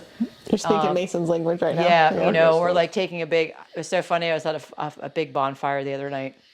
It's all dudes. I'm like the only chick there, and they're like, this is a big bonfire, and they're like, yeah, we're gonna throw these logs into this really hot bonfire, and I'm like, yeah, me too. And I did everything best in my efforts to all my functional movements, pitch this really heavy log into the fire, and totally missed. Like overshot or undershot? No, mean it was just like, meow, meow. Oops, I totally missed. I didn't even make it. You don't have B-roll of that for us, do you? I mean, no, nobody filmed it. Thank goodness nobody filmed it. It was just one of my really. I mean, I tried. I got 5 stars for trying. And that's all you can do. Yeah. And that's how you build strength, right? Yeah, You're yeah. out there lifting heavy shit and just moving stuff. Yeah. Hell yeah. Yeah, I like But the that. powerlifting Very has cool. been really cool too. You're And using kettlebells and I'm using kettlebells. I got a lot of kettlebell action. I got my little gym space out here, and kettlebells, and then doing some intentional powerlifting work as well, which has been really interesting. I feel like one of the things that I've gotten the most out of that powerlifting journey has been just an absolute reverence for my body's capacity to do hard things. And it's oh my God, this body is amazing. you probably had very similar. Yeah, very much. Yeah. And in in nature, I don't always have the nicest things to say to my body. I don't think a lot of us do have a lot of nice things to say to our bodies most of the time. And so when my body shows up and is able to do these really monumentally complex and difficult things, I'm just whoa, you're boss. Nails. Yes, this is so cool. So That's awesome. I do love working with weights for that reason as well. I just am building this reverence for, the flesh. Nice. Yeah. Great question. Yeah, thanks. Yeah, we could probably go on and on about that for real. Totally. I like that I'm a gym bro now though. You're a gym bro. It's Lowercase J-I-M. No, G-Y-M. GYM. Yeah, we're both. That's right. Well, that's a fact. Okay. So, all right. Well, we're working our way towards one of our, I was going to say newest segments, but we're 3 episodes deep now. But before we get to that, it's a fun bonus round or whatever, but you have a cat. His name's Leo. Do I ever? And shout out Leo. He's been in and out of here this whole time. You said you were going to get a dog here soon. Yeah, I'm getting And I've been trying to figure this out. If a dog and a pie cost were in a race, who do you think would win? a what? A pie cost. What the fuck is that? A pie cost? Yeah. If a dog and a pie cost were in a race, who do you think would win? What's a pie cost? About $10. Oh, Dude,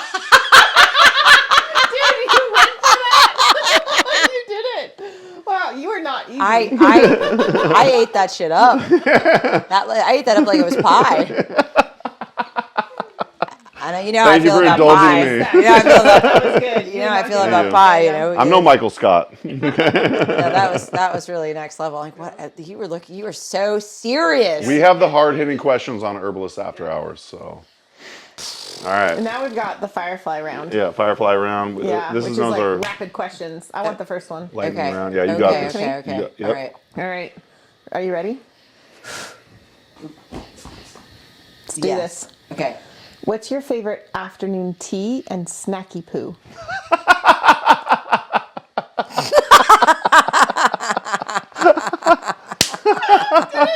That was good. Hey, you did it. By snacky poo, she means snack. I love that it's got I'll poo at the end. translate. Okay, favorite afternoon tea. Right now, I've got this blend actually that I've made. I blended myself that I call the Appalachian Attitude Adjustment, which has got American ginseng leaf in it from a supplier in West Virginia, and like lemongrass and like a whole bunch, like some skullcap and some oat straw. So right now, that's kind of like my favorite afternoon tea. My favorite snacky poo is, anything dairy products, which like my body's just like doesn't. That cheese, the charcuterie board we have. Yeah, is I really call that a nice. shark Oh, board. and I got a Shark photo board, of it. yeah. Hit the B-roll. Oh, there you go. Yeah. That's so some good cheese The on there. little fish, yeah. So I do like me some cheese snacks, although I do try to avoid dairy for the most part. So it's like snacky poos. I'm getting really into. This doesn't sound very exciting, but I'm getting really into like making like tuna salads and chicken salads and stuff that I yeah. can like throw into like lettuce wraps and stuff yeah. and like. You're bordering on meal prep here. Yeah, Like I you know. I yeah. might actually someday have my shit together enough to actually meal prep. I tell all my clients that they should do it, but like, it's like walking the walk and all that, it's not, I miss the mark sometimes, but You'll get there. Snacky poos. Yeah. Do you call the Appalachian? Wait, what was it? Appalachian attitude. It's do you not call the Appalachian. That's why I said. For fuck's sake. I said Appalachian. You gotta say Appalachian. No, we're taking out that last part. We're keeping an Appalachian. We're keeping it in. All right. Do you ever call it the AAA?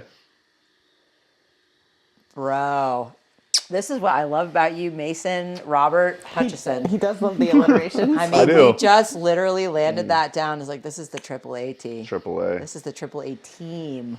That's why they keep me around. All right. Yeah, All right. for So, sure. He's a keeper. Firefly round question 2. What's the first and last concert you ever went to? Oh, I was just at Shambhala Music Festival in England. I'm on the build crew for that festival. I saw a lot of different shows during that, but the one that came to my mind when you asked me that question, like a Firefly, was Diggable Planets. Oh yeah, that's right. That's right. We kind of talked about that. Yeah, and I got to watch that. So fun. I got to watch that with So the All fun. Access Pass next to the stage, so that was like next level. By the way, I didn't say first or last. I said first and last. Oh, very first Yeah, and last. Yeah. So for instance. Oh, no, I got one. Let me just tell you. For instance. okay. I'm just throwing this out there. Rosalie likes to say her first concert was Tori Amos, but it wasn't. It was Skilo. Skilo was her first concert. If you remember him. Taking that way. I wish I back. was a little bit taller. I wish I was a Baller. baller. I Yeah, wish so I had rabbit like and that. I Howler, would call her. Yeah, so that was her real first concert. Just so so everyone proud of you. in the herbal community knows that Tori was not her first concert. All right. So who was yours? My first concert, I have a vivid memory of this, was Madonna, Like a Virgin tour. Oh, like Whoa. a How virgin. My parents took me. Yeah. And I remember standing on the chairs because I couldn't see because there was like all these tall people that were standing in the pit. And then I do remember this also. I was probably like maybe 8 or 9 years old. I'm like, Dad, my parents are well divorced now, but they were together at the time. Maybe this concert was the beginning of the end, but I was like, Dad, what's that funny smell? And I remember smelling something weird, and he just thought it was the funniest thing ever. I have since come to realize that like I was a child sitting in the pit of a Madonna concert with her pointy tits and singing Like a Virgin and singing along. Like I even knew what the words meant at the time. My parents took us, my sisters and I, to this concert, and I was just smelling cannabis the whole time. That's when you became an herbalist. No. That happened after. Oh, okay. Yeah, so that was the first concert I ever saw. That's an epic first That was concert. cool. It was I feel like, I just I wanna sing, really like, a remember prayer it, right you now. know, I do Yeah. remember it. And I remember it because like I knew every single word, every single song in that album, even though I had that on tape. I had no idea what any of it really meant because it was kind of for like an 8-year-old, like way beyond my comprehension. But that was up there with like some of the Vanilla Ice lyrics that I used to be. I still know some of those songs start to finish. Anyway, that's a podcast for another day. Yeah, I mean, this is Firefly round. Firefly. What do you prefer, Tabasco or Cholula? Tabasco. Oh, really? Team girl. Wilson? No. Cholula. You don't like that answer? Cholula's too sweety. It's too sweety. No, need something. Tabasco's the real deal. You need a little bit more sour in your spicy coming out. Cholula the all the other end. way. So sometimes we ask these questions where it's like, what's the most or whatever. So you could just be like, you could think of one that's like, what's something that comes to mind. So just, Firefly. yeah, Firefly. All right. Which book changed your life the absolute most, without a doubt? Oh, without a doubt. It was. Ouch! Sorry, Leo just bit my foot, and that totally changed my trajectory for eternity. I would say there's two. The Alchemist by Paulo Coelho, Yeah. and then the other was there's been a couple. The Alchemist was one, and I would say Carlos Castaneda, The Yaqui Way of Life. Although I know that's problematic. That author in that book can be problematic 100%. For some people. It can still change your life, even if it's problematic. Yeah. I've had a couple of like life-changing books like that. I mean, there's a list actually. I could keep going, but What's your favorite movie My favorite movie of all time? Oh shit! Are we talking about movies that make me laugh, movies that make me cry, movies that make me think? The first one that comes to mind. Three Amigos. Wow.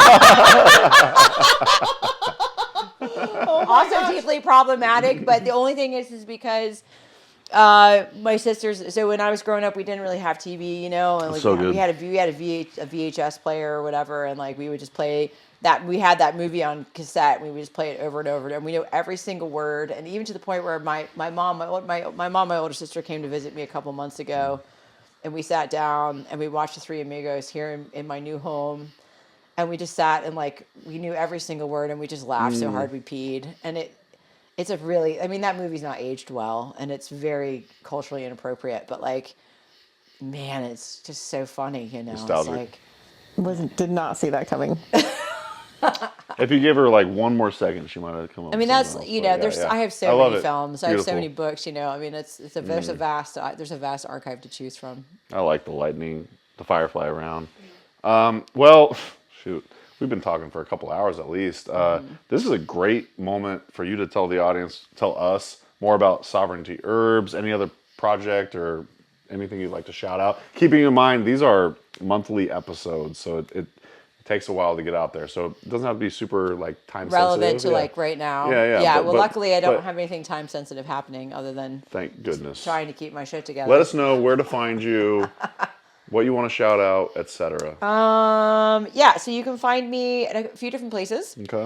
You can find me at sovereigntyherbs.com. That's my website. Obviously, I'm online on meta platforms at Sovereignty Herbs. I do not do TikTok. Sorry.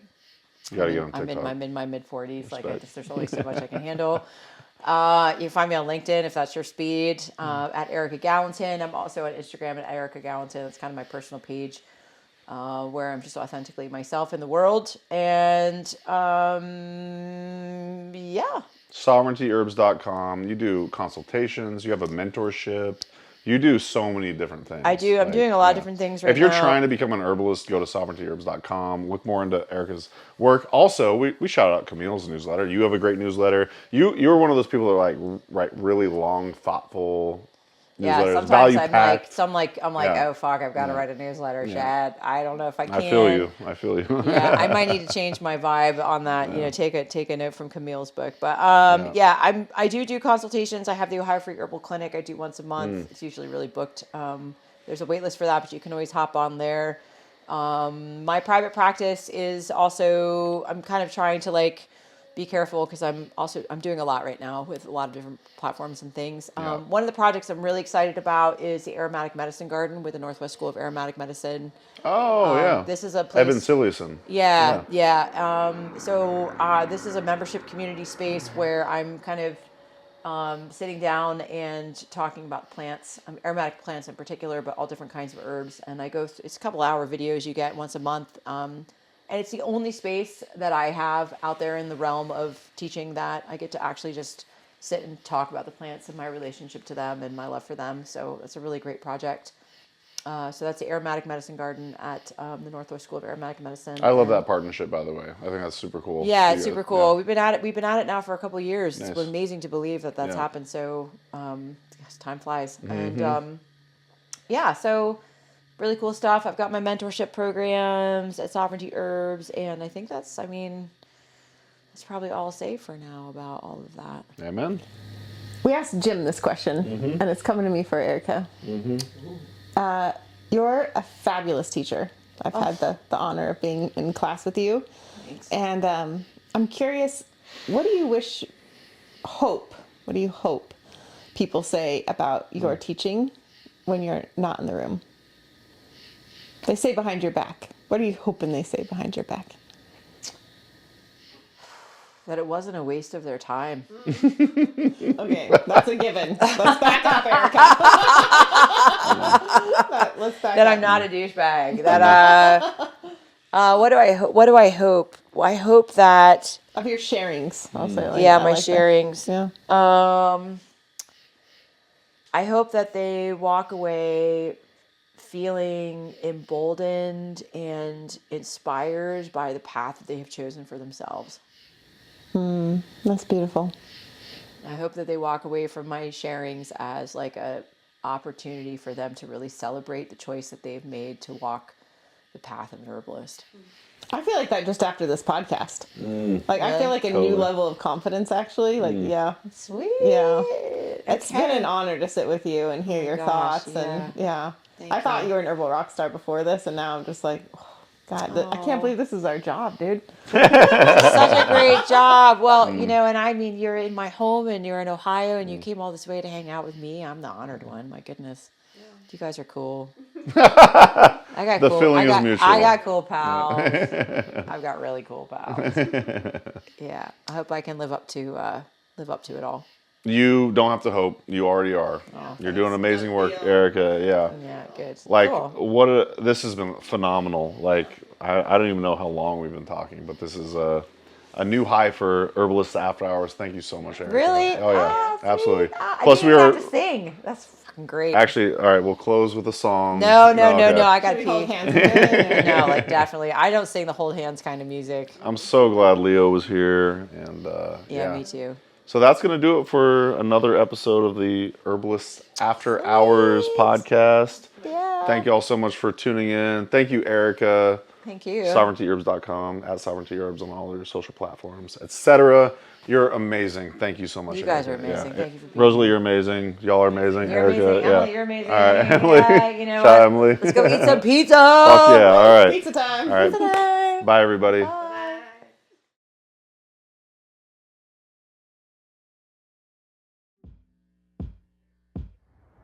Thanks so much for tuning in to Herbalists After Hours. If you enjoyed this episode, then we know you're gonna love this one. You're also going to love this one. And if you enjoyed today's episode, pretty please go ahead and give it a big old thumbs up. Also, feel free to subscribe and leave a comment below with any takeaways you may have had.